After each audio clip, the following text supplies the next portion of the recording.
Okay ਹੁਣ ਤੱਕ ਜੋ ਅਸੀਂ ਦੇਖਦੇ ਆਏ ਹਾਂ ਪਿੱਛੇ ਪ੍ਰਭੂ ਦੇ ਵਚਨ ਦੇ ਵਿੱਚ ਅਸੀਂ ਹਮੇਸ਼ਾ ਜਿਹੜਾ ਦੇਖਿਆ ਉਹ ਇਜ਼ਰਾਈਲ ਦੇ ਘਰਾਣੇ ਨੂੰ ਇੱਥੇ ਤੱਕ ਹਮੇਸ਼ਾ ਅਸੀਂ ਇਕੱਠੇ ਚੱਲਦੀ ਦੇਖਿਆ ਜਦੋਂ ਤੋਂ ਉਹ ਤੁਰੇ ਹੈਗੇ ਆ ਵਾਅਦੇ ਦੀ ਧਰਤੀ ਦੇ ਉੱਤੋਂ ਤੁਰੇ ਆ ਇੱਥੇ ਇਜ਼ਰਾਈਲ ਦੇ 12 ਦੇ 12 ਪੁੱਤਰ ਉਸਦੇ ਨਾਲ ਗਏ ਆ 11 ਪੁੱਤਰ ਉੱਥੇ ਗਏ ਆ ਇੱਕ ਪੁੱਤਰ ਆਲਰੇਡੀ ਉੱਥੇ ਆ ਜਦੋਂ ਇੱਥੋਂ ਨਿਕਲੇ ਆ ਤੇ ਇਹ ਸਾਰੇ ਕਬੀਲੇ ਇਹ 12 ਕਬੀਲੇ ਬਣ ਚੁੱਕੇ ਆ ਹੁਣ ਇਹ 12 ਕਬੀਲੇ ਇਕੱਠੇ ਹੀ ਤੁਰੇ ਆ ਰਹੇ ਆ ਔਰ ਇਹ ਇਕੱਠਿਆਂ ਨੇ ਸਮੁੰਦਰ ਨੂੰ ਪਾਰ ਕੀਤਾ ਇਹ ਇਕੱਠਿਆਂ ਨੇ ਗਾਂ ਜਿਸ ਵੇਲੇ ਅੱਗੇ ਧਰਤੀ ਦੇ ਉੱਤੇ ਗਏ ਆ let me go here ਉਥੋਂ ਮੂਸਾ ਦੇ ਨਾਲ ਜਿਸਲੇ ਇਹਨਾਂ ਨੇ ਲਾਲ ਸਾਗਰ ਪਾਰ ਕੀਤਾ ਉਸ ਤੋਂ ਬਾਅਦ ਇਹ ਸਨਾਈ ਦੇ ਪਰਬਤ ਦੇ ਕੋਲ ਆਇਆ ਇਹ ਸਾਰੇ ਦੇ ਸਾਰੇ ਇਕੱਠੇ ਆ ਉਸ ਤੋਂ ਬਾਅਦ ਇਹ 40 ਸਾਲ ਇਹ ਉੱਥੇ ਉਸੇ ਹੀ ਬਣ ਦੇ ਵਿੱਚ ਰਹੇ ਆ ਉਸੇ ਉਜਾੜ ਦੇ ਵਿੱਚ ਰਹੇ ਆ ਇਹ ਇਕੱਠੇ ਆ ਲੇਕਿਨ ਜਿੱਦਾਂ ਹੀ ਇਹ ਇੱਥੇ ਦਰਿਆ ਦੇ ਕਿੰਨੇ ਜਰਦਨ ਦਰਿਆ ਦੇ ਕੰਢੇ ਆਉਂਦੇ ਪਏ ਆ ਤੇ 2.5 ਕਬੀਲੇ ਇੱਧਰ ਬਸ ਗਏ 2.5 ਕਬੀਲੇ ਇੱਧਰ ਬਸ ਗਏ ਅਗਲਿਆਂ ਨੇ ਜਾ ਕੇ ਆਪਣੇ ਜਿਹੜੇ ਕਬੀਲੇ ਆ ਉਹ ਵਸਾ ਲਏ ਹੁਣ ਅਸੀਂ ਇਸ ਸਮੇਂ ਦੇ ਵਿੱਚ ਆਏ ਹਾਂ ਹੁਣ ਜਿਹੜੇ ਇਸ ਵੇਲੇ ਇਹ ਲੋਕ ਰਹਿ ਰਹੇ ਆ ਇਹ ਸਾਰੇ ਦੇ ਸਾਰੇ ਆਪਣਾ ਇਹਨਾਂ ਦਾ ਆਪਣਾ ਲੀਡਰ ਆ ਲੇਕਿਨ ਉਹ ਜੱਜ ਨਹੀਂ ਗੇ ਜੱਜ ਪ੍ਰਭੂ ਇਹਨਾਂ ਨੂੰ ਉਦੋਂ ਹੀ ਦਿੰਦਾ ਸੀ ਜਦੋਂ ਇਹ ਪਾਪ ਦੇ ਵਿੱਚ ਡਿੱਗਦੇ ਸੀਗੇ ਉਸ ਵੇਲੇ ਪ੍ਰਭੂ ਇਹਨਾਂ ਦੇ ਉੱਤੇ ਰਹਿਮ ਕਰਦਾ ਸੀ ਆਪਣੀ ਵੱਡੀ ਦਇਆ ਦੇ ਕਰਕੇ ਸੋ ਇਹ ਜਿਹੜੇ ਇਧਰਲੇ ਥੱਲੇ ਜਿਹੜੇ ਕਬੀਲੇ ਰਹਿੰਦੇ ਖਾਸ ਕਰਕੇ ਜਿਹੜੇ ਐਫਰਾਇਮ ਦਾ ਕਬੀਲਾ ਦਾਨ ਦਾ ਕਬੀਲਾ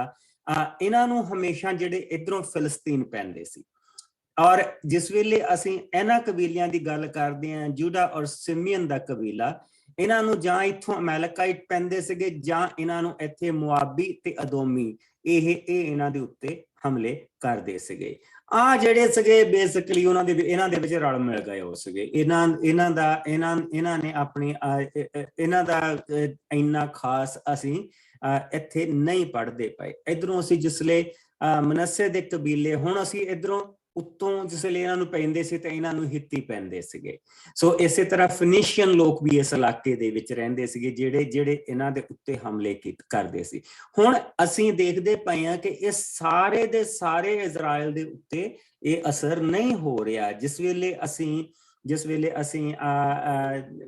ਬੇਸਿਕਲੀ ਵੱਖ ਜੱਜਸ ਦੇ ਬਾਰੇ ਪੜ੍ਹਦੇ ਪਏ ਆ ਤੇ ਉਹ ਸਾਰੇ ਜੱਜਸ ਜਿਹੜੇ ਹੋਏ ਆ ਉਹ ਜਿੱਦਾਂ ਕਿ ਹੁਣ ਅਸੀਂ ਇਹੂਦ ਦੇ ਕਬੀਲੇ ਦੇ ਇਹੂਦ ਦੇ ਕੋਲ ਜਾਣਾ ਅਥਾਨੀਅਲ ਦੇ ਕੋਲ ਜਾਣਾ ਇਹ ਜਿਹੜੇ ਜੱਜਸ ਆ ਅਥਾਨੀਅਲ ਦਾ ਇਹ ਸਾਰੇ ਜਿਹੜੇ ਜੱਜਸ ਆ ਇੱਥੇ ਹੋਇਆ ਇਹਨਾਂ ਨੂੰ ਹਮੇਸ਼ਾ ਇਧਰਲੇ ਪਾਸਿਓਂ ਫਿਲਿਸਤੀਆਂ ਦੀਆਂ ਇਧਰੋਂ ਪਾਸਿਓਂ ਮੁਆਬੀਆਂ ਦੇ ਹਮਲੇ ਹੁੰਦੇ ਰਹਿੰਦੇ ਸੀ ਔਰ ਪ੍ਰਭੂ ਉਸ ਵੇਲੇ ਹਮਲੇ ਹੋਣ ਦਿੰਦਾ ਸੀ ਇਹਨਾਂ ਦੇ ਉੱਤੇ ਜਿਸ ਵੇਲੇ ਇਹ ਪ੍ਰਭੂ ਦੇ ਵਚਨ ਤੋਂ ਬਾਹਰ ਹੁੰਦੇ ਸੀ ਜਿਸ ਵੇਲੇ ਇਹ ਅਵਗਿਆਕਾਰੀ ਦੇ ਵਿੱਚ ਹੁੰਦੇ ਸੀ ਫਿਰ ਉਸ ਵੇਲੇ ਪ੍ਰਭੂ ਇਹਨਾਂ ਦੇ ਉੱਤੇ ਭਾਰਾ ਸਮਾਂ ਆ ਲੈਣ ਦਿੰਦਾ ਸੀ ਪਰ ਰਹਿਣ ਨਹੀਂ ਸੀ ਦਿੰਦਾ ਇਹ ਉਸ ਦੀ ਵੱਡੀ ਦਇਆ ਆ ਲੈਣ ਦਿੰਦਾ ਸੀ ਰਹਿਣ ਨਹੀਂ ਸੀ ਦਿੰਦਾ ਸੋ ਹੁਣ ਜਿਸ ਵੇਲੇ ਅਸੀਂ ਇਧਰਲੇ ਪਾਸੇ ਇਹੂਦ ਕਬੀਲੇ ਦੇ ਬਾਰੇ ਪੜ੍ਹਦੇ ਪਏ ਆ ਤਾਂ ਉਸ ਵੇਲੇ ਜਿਹੜੇ ਬਾਕੀ ਦੇ ਕਬੀਲੇ ਆ ਉਹਨਾਂ ਦੇ ਆਪਣਾ ਸਾਰਾ ਕੁਝ ਚੱਲ ਰਿਹਾ ਸੀ ਇਸੇ ਤਰ੍ਹਾਂ ਹੁਣ ਜਿੱਦਾਂ ਅਸੀਂ 17ਵੇਂ ਭਾਵ ਦੇ ਵਿੱਚ ਆਉਣਾ ਹੁਣ ਜਿਸ ਤਰ੍ਹਾਂ ਅਸੀਂ 17ਵੇਂ ਭਾਵ ਦੇ ਵਿੱਚ ਆਉਣਾ ਤੇ ਅਸੀਂ ਇੱਥੇ ਵੀ ਬੈਂਜਾਮਿਨ ਦੇ ਕਬੀਲੇ ਦੇ ਵਿੱਚ ਬਹੁਤ ਸਾਰੀਆਂ ਚੀਜ਼ਾਂ ਹੁੰਦੀਆਂ ਦੇਖਣੀਆਂ ਸੋ ਹੁਣ ਅਸੀਂ ਜਿਸ ਵੇਲੇ ਨਿਆਂਇਆਂ ਨੂੰ ਪੜ੍ਹਦੇ ਅਸੀਂ 16 ਭਾਵ ਨੂੰ ਪੜ੍ਹਿਆ ਔਰ ਸੈਮਸਨ ਦੀ ਮੌਤ ਹੋ ਗਈ ਆ ਔਰ ਜਿਸਲੇ ਸੈਮਸਨ ਦੀ ਮੌਤ ਹੋਈ ਆ ਤੇ ਅਸੀਂ ਉਸ ਵੇਲੇ 1074 ਦੇ ਵਿੱਚ ਪਹੁੰਚ ਗਏ ਮਸੀਹ ਦੇ ਆਉਣ ਤੋਂ ਪਹਿਲਾਂ 1074 ਲੇਕਿਨ ਜਿੱਦਾਂ ਹੀ ਹੁਣ ਅਸੀਂ 17ਵੇਂ ਭਾਵ ਦੇ ਵਿੱਚ ਜਾ ਰਹੇ ਹਾਂ ਤੇ ਅਸੀਂ ਫਿਰ ਵਾਪਸ ਮੁੜ ਕੇ ਅਸੀਂ 1349 ਦੇ ਵਿੱਚ ਆ ਗਏ ਉਸ ਦਾ ਕਾਰਨ ਇਹ ਆ ਕਿ ਜਿਸ ਵੇਲੇ ਇਹੂਦ ਇਹਨਾਂ ਦੇ ਉੱਤੇ ਨਿਆਂ ਥਾਪਿਆ ਗਿਆ ਸੀ ਇਹੂਦ ਨੂੰ ਪ੍ਰਭੂ ਨੇ ਉਠਾ ਲਿਆ ਸੀ ਤੇ ਉਸ ਵੇਲੇ ਇਹ ਮੀਕਾ ਦੇ ਔਰ ਬਿਨਯਾਮਿਨ ਦੇ ਕਬੀਲੇ ਦੇ ਵਿੱਚ ਜਿਹੜੀਆਂ ਵਾਰਦਾਤਾਂ ਹੋਈਆਂ, ਹੁਣ ਅਸੀਂ ਉਸ ਦੀ ਸਟੋਰੀ ਪੜ੍ਹਨੀ ਹੈ। ਸੋ ਅਸੀਂ ਜਿਸ ਵੇਲੇ ਬੇਸਿਕਲੀ 16ਵਾਂ ਭਾਵ ਜਿਸਲੇ ਪੜ੍ਹ ਲਿਆ ਹੈਗਾ, ਅਸੀਂ ਇੱਥੇ ਤੱਕ ਜਿਹੜੀ ਨਿਆਂਇਆਂ ਦੀ ਪੋਥੀ ਆ ਉਹ ਬੇਸਿਕਲੀ ਪੜ੍ਹ ਚੁੱਕੇ ਹਾਂ। ਲੇਕਿਨ 17 ਤੋਂ ਲੈ ਕੇ ਹੁਣ ਜਿਹੜੇ ਅਗਲੇ ਚੈਪਟਰ ਪੜ੍ਹਨੇ ਆ, ਉਹ ਤੀਸਰੇ ਤੇ ਚੌਥੇ ਚੈਪਟਰ ਦੇ ਗੱਭੇ ਫਿੱਟ ਆਉਂਦੇ ਆ। ਤੀਸਰੇ ਔਰ ਚੌਥੇ ਚੈਪਟਰ ਦੇ ਗੱਭੇ ਉਹ ਫਿੱਟ ਹੁੰਦੇ ਆ। ਸੋ ਹੁਣ ਆਓ ਆਪਾਂ ਪ੍ਰਭੂ ਦੇ ਵਚਨ ਦੇ ਵਿੱਚ ਚੱਲੀਏ। 17ਵੇਂ ਭਾਵ ਦੇ ਵਿੱਚ ਮੇਰੇ ਨਾਲ ਆ ਜਾਓ। 17ਵੇਂ ਭਾਵ ਦੇ ਵਿੱਚ ਮਸੀਹ ਦੇ ਆਉਣ ਤੋਂ 1349 ਸਾਲ ਪਹਿਲਾਂ ਔਰ ਇਹੂਦ ਜਿਹੜਾ ਆ ਉਹ ਇਸ ਵੇਲੇ ਨਿਆਈ ਆ। ਔਰ ਉਸ ਵੇਲੇ ਇਫਰਾਇਮ ਦੇ ਇਲਾਕੇ ਦੇ ਵਿੱਚ ਇਹ ਚੀਜ਼ਾਂ ਹੋ ਰਹੀਆਂ। ਜਿਸ ਵੇਲੇ ਅਸੀਂ ਦੇਖਦੇ ਨਾ ਕਿ ਉਹ ਬੁੱਤ ਪ੍ਰਸਤੀ ਕਰਦੇ ਸੀ ਤੇ ਬੁੱਤਾਂ ਦੀ ਪੂਜਾ ਕਰਦੇ ਸੀ, ਤੇ ਉਹ ਕਿੱਦਾਂ ਕਰਦੇ ਸੀ, ਸਾਨੂੰ ਥੋੜੀਆਂ ਜਿਹੀਆਂ ਚੀਜ਼ਾਂ ਪਤਾ ਲੱਗਣੀਆਂ। ਪ੍ਰਭੂ ਨੇ ਕਿਹਾ ਸੀ ਲੇਵੀਆਂ ਦਾ ਮਾਣ ਕਰਨਾ, ਲੇਕਿਨ ਉਹ ਨਹੀਂ ਕਰਦੇ ਸੀ, ਉਹ ਨਹੀਂ ਕਰਦੇ ਸੀ। ਇੱਥੇ ਅਸੀਂ ਇੱਕ ਸਿਵਲ ਵਾਰ ਇਹਨਾਂ ਦੇ ਵਿੱਚ ਹੁੰਦੀ ਦੇਖਣੀ ਕਿ ਸਾਰਿਆਂ ਨੇ ਰਲ ਕੇ ਹਮਲਾ ਬੋਲਣਾ ਹੈ ਇੱਕ ਕਬੀਲੇ ਦੇ ਉੱਤੇ। ਸੋ ਆਓ 17ਵਾਂ ਭਾਵ ਮਸੀਹ ਦੇ ਆਉਣ ਤੋਂ 1349 ਸਾਲ ਪਹਿਲਾਂ ਇਹ ਅਸੀਂ ਦੇਖਦੇ ਪਏ ਹਾਂ। ਸੋ ਜਿਸ ਨੂੰ ਮਿਲ ਜਾਏ ਇਸ ਨੂੰ ਪੜ੍ਹ ਦਿਓ। ਇਸ ਦੀਆਂ ਬੇਸਿਕਲੀ 12 ਆਇਤਾਂ, 12 ਜਾਂ 13। ਮੀਕਾ ਦੇ ਘਰ ਬੁੱਤ। ਇਬਰਾਹਿਮ ਦੇ ਪਹਾੜੀ ਇਲਾਕੇ ਵਿੱਚ ਮੀਕਾ ਨਾਂ ਦਾ ਇੱਕ ਆਦਮੀ ਰਹਿੰਦਾ ਸੀ। ਮੀਕਾ ਨੇ ਆਪਣੀ ਮਾਂ ਨੂੰ ਕਿਹਾ, ਤੇਰੇ 1100 ਚਾਂਦੀ ਦੇ ਸਿੱਕੇ ਚੋਰੀ ਹੋ ਗਏ ਹਨ ਅਤੇ ਤੂੰ ਉਹਨਾਂ ਦੇ ਲਈ ਚੋਰ ਨੂੰ ਸਰਾਪ ਦਿੱਤਾ ਹੈ। ਜੋ ਮੈਂ ਆਪਣੇ ਕੰਨੀ ਸੁਣਿਆ ਹੈ ਉਹ ਚੋਰ ਮੈਂ ਹੀ ਹਾਂ ਅਤੇ ਤੇਰੇ 1100 ਚਾਂਦੀ ਦੇ ਸਿੱਕੇ ਵੀ ਮੇਰੇ ਕੋਲ ਹਨ। ਪਰ ਉਸ ਦੀ ਮਾਂ ਨੇ ਕਿਹਾ, ਪੁੱਤਰ ਪ੍ਰਭੂ ਤੈਨੂੰ ਅਸੀਸ ਦੇਵੇ। ਤਦ ਮੀਕਾ ਨੇ ਉਹ 1100 ਸਿੱਕੇ ਆਪਣੀ ਮਾਂ ਨੂੰ ਦੇ ਦਿੱਤੇ।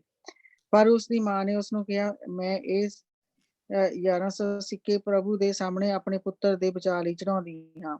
ਮੈਂ ਇਹ ਸਿੱਕੇ ਵਾਪਸ ਤੈਨੂੰ ਦਿੰਦੀ ਹਾਂ, ਤੂੰ ਉਹਨਾਂ ਦੇ ਨਾਲ ਉਕਰੇ ਅਤੇ ਢਾਲਵੇਂ ਬੁੱਤ ਬਣਾ। ਉਸ ਦੀ ਮਾਂ ਨੇ ਉਹਨਾਂ ਸਿੱਕਿਆਂ ਵਿੱਚੋਂ 200 ਲੈ ਕੇ ਸੁਨਾਰ ਨੂੰ ਦਿੱਤੇ ਤੇ ਸੁਨਾਰ ਨੇ ਢਾਲ ਕੇ ਇੱਕ ਉਕਰਿਆ ਹੋਇਆ ਬੁੱਤ ਬਣਾਇਆ ਜੋ ਮੀਕਾ ਦੇ ਘਰ ਰੱਖਿਆ ਗਿਆ। ਸੋ ਮੀਕਾ ਦੀ ਆਪਣੇ ਘਰ ਵਿੱਚ ਇੱਕ ਵੱਖਰੀ ਹੀ ਪੂਜਾ ਦੀ ਥਾਂ ਸੀ, ਜਿੱਥੇ ਉਸਨੇ ਏਫੋਦ ਅਤੇ ਤਰਫੀਮ ਬੁੱਤ ਬਣਾ ਕੇ ਰੱਖੇ। ਉਸਨੇ ਆਪਣੇ ਪੁੱਤਰ ਨੂੰ ਪ੍ਰੋਹਤਾਈ ਸੇਵਾ ਲਈ ਥਾਪ ਦਿੱਤਾ। ਉਸ ਸਮੇਂ ਇਸਰਾਏਲੀਆਂ ਦਾ ਕੋਈ ਰਾਜਾ ਨਹੀਂ ਸੀ, ਇਸ ਲਈ ਉਹ ਜੋ ਚਾਹੁੰਦੇ ਸਨ ਕਰਦੇ ਸਨ। ਯਹੂਦਾ ਦੇ ਇਲਾਕੇ ਦੇ ਇੱਕ ਨਗਰ ਬੈਤਲਹਮ ਵਿੱਚ ਉਸ ਸਮੇਂ ਇੱਕ ਜਵਾਨ ਲੇਵੀ ਰਹਿੰਦਾ ਸੀ। ਉਸਨੇ ਬੈਤਲਹਮ ਛੱਡ ਦਿੱਤਾ ਅਤੇ ਇੱਕ ਦੂਜੇ ਇਲਾਕੇ ਵਿੱਚ ਰਹਿਣ ਦੇ ਲਈ ਗਿਆ। ਉਹ ਇਫਰਾਇਮ ਦੇ ਪਹਾੜੀ ਇਲਾਕੇ ਵਿੱਚ ਮੀਕਾ ਦੇ ਘਰ ਪਹੁੰਚ ਗਿਆ। ਮੀਕਾ ਨੇ ਉਸ ਤੋਂ ਪੁੱਛਿਆ, ਤੂੰ ਕਿੱਥੋਂ ਦਾ ਰਹਿਣ ਵਾਲਾ ਹੈ ਅਤੇ ਕੌਣ ਹੈ? ਉਸਨੇ ਉੱਤਰ ਦਿੱਤਾ, ਮੈਂ ਲੇਵੀ ਹਾਂ ਅਤੇ ਯਹੂਦਾ ਦੇ ਨਗਰ ਬੈਤਲਹਮ ਦਾ ਰਹਿਣ ਵਾਲਾ ਹਾਂ। ਮੀਕਾ ਨੇ ਉਸਨੂੰ ਕਿਹਾ, ਤੂੰ ਮੇਰੇ ਨਾਲ ਰਹਿ ਅਤੇ ਮੇਰਾ ਸਲਾਹਕਾਰ ਅਤੇ ਪੁਰੋਹਿਤ ਬਣ। ਮੈਂ ਤੈਨੂੰ ਰੋਟੀ ਕੱਪੜੇ ਦੇ ਨਾਲ 10 ਚਾਂਦੀ ਦੇ ਸਿੱਕੇ ਸਾਲਾਨਾ ਦੇਵਾਂਗਾ। ਲੇਵੀ ਜਵਾਨ ਨੇ ਮੀਕਾ ਦੇ ਨਾਲ ਰਹਿਣਾ ਸਵੀਕਾਰ ਕਰ ਲਿਆ ਤੇ ਮੀਕਾ ਉਸ ਦੇ ਨਾਲ ਪੁੱਤਰਾਂ ਵਾਂਗ ਵਰਤਾਓ ਕਰਦਾ ਸੀ। ਮੀਕਾ ਨੇ ਉਸਨੂੰ ਆਪਣੇ ਘਰ ਦਾ ਪੁਰੋਹਿਤ ਥਾਪ ਦਿੱਤਾ। ਸੋ ਲੇਵੀ ਮੀਕਾ ਦੇ ਘਰ ਹੀ ਰਹਿਣ ਲੱਗਾ। ਤਦ ਮੀਕਾ ਨੇ ਕਿਹਾ, ਮੈਂ ਜਾਣਦਾ ਹਾਂ ਕਿ ਪ੍ਰਭੂ ਮੈਨੂੰ ਅਸੀਸ ਦੇਵੇਗਾ, ਕਿਉਂਕਿ ਮੇਰਾ ਪੁਰੋਹਿਤ ਇੱਕ ਲੇਵੀ ਹੈ। ਆਮੀਨ। ਸੋ ਅਸੀਂ ਕੀ ਦੇਖਦੇ ਪਏ ਹਾਂ ਕਿ ਉਹ ਆਲਰੇਡੀ ਯਹੋਸ਼ੂਆ ਦੀ ਮੌਤ ਹੋ ਚੁੱਕੀ ਹੈ। ਯਹੋਸ਼ੂਆ ਦੀ ਮੌਤ ਤੋਂ ਠੀਕ ਬਾਅਦ ਉਹ ਆਲਰੇਡੀ ਉਹਨਾਂ ਨੇ ਉਹ ਸਾਰੇ ਕੰਮ ਕਰਨੇ ਸ਼ੁਰੂ ਕਰ ਦਿੱਤੇ।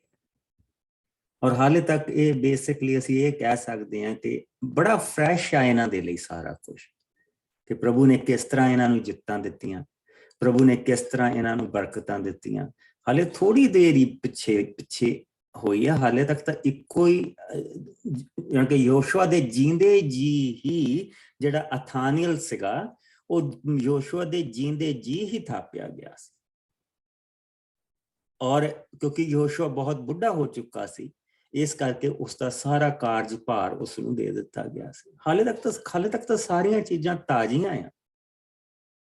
ਔਰ ਇੱਕ ਪ੍ਰਭੂ ਇਹਨਾਂ ਦੇ ਲਈ ਇੰਨੇ ਵੱਡੇ ਵੱਡੇ ਕੰਮ ਕਰਦਾ ਪਿਆ ਤੇ ਉਹ ਆਪਣੇ ਘਰ ਦੇ ਵਿੱਚ ਬੁੱਤ ਬਣਾ ਕੇ ਰੱਖਦਾ, ਉਹ ਘਰ ਆਪਣੇ ਚ ਬੁੱਤ ਬਣਾ ਕੇ ਰੱਖਦਾ ਪਿਆ। ਔਰ ਉਹਦੇ ਉੱਤੇ ਪੋਚਾ ਕਿੱਦਾਂ ਫੇਰਦਾ ਪਿਆ? ਇੱਕ ਲੇਵੀ ਨੂੰ ਆਪਣੇ ਘਰ ਰੱਖ ਲਿਆ ਆਪਣਾ ਬੁੱਤ ਬਣਾ ਕੇ। ਕਿ ਪ੍ਰਭੂ ਮੈਨੂੰ ਅਸੀਸ ਦੇਗਾ। ਯਾਨੀ ਕਿ ਆਪਣੇ ਤਰੀਕੇ ਇਹਨਾਂ ਲੋਕਾਂ ਨੇ ਆਪੇ ਚੁਣਨੇ ਸ਼ੁਰੂ ਕਰ ਦਿੱਤੇ। ਸੋ ਜਿਸ ਵੇਲੇ ਅਸੀਂ ਇਹਨਾਂ ਸਾਰੀਆਂ ਚੀਜ਼ਾਂ ਦੇ ਵਿੱਚੋਂ ਦੀ ਇਹਨਾਂ ਨੂੰ ਦੇਖਦੇ ਤੇ ਸਾਨੂੰ ਸਮਝ ਆਉਣੀ ਚਾਹੀਦੀ ਹੈ ਕਿ 1349 ਉਸੇ ਸਾਲ ਦੇ ਵਿੱਚ ਇਹਨਾਂ ਨੇ ਸਾਰੇ ਕੰਮ ਕਰਨੇ ਸ਼ੁਰੂ ਕਰ ਦਿੱਤੇ ਸੀ। ਇਹ ਜਿਹੜੇ ਲੋਕ ਰੋਂਦੇ ਸੀ ਕਿ ਪ੍ਰਭੂ ਸਾਨੂੰ ਕਹਿੰਦਾ ਸੀ ਕਿ ਉਹ ਸਾਨੂੰ ਧਰਤੀ ਦੇ ਉੱਤੇ ਲੈ ਕੇ ਜਾਏਗਾ, ਉਹ ਸਾਨੂੰ ਧਰਤੀ ਦੇਗਾ ਜੋ ਉਸਨੇ ਅਬਰਾਹਮ ਨੂੰ ਵਾਅਦਾ ਕੀਤਾ। ਅਸੀਂ ਉਜਾੜ ਦੇ ਵਿੱਚ ਇੱਥੇ ਤੁਰੇ ਫਿਰਦੇ, ਅਸੀਂ ਇੱਥੇ ਮੰਨਾ ਖਾਂਦੇ ਹਾਂ ਔਰ ਅਸੀਂ ਪਾਣੀ ਨੂੰ ਤਰਸਦੇ ਹਾਂ, ਅਸੀਂ ਗੰਢੇ ਖਾਂਦੇ ਹੁੰਦੇ ਸੀ। ਹੁਣ ਪ੍ਰਭੂ ਨੇ ਧਰਤੀ ਦੇ ਦਿੱਤੀ। ਕੀ ਹੁਣ ਸ਼ੁਕਰਗੁਜ਼ਾਰ ਹੈ ਇਹ?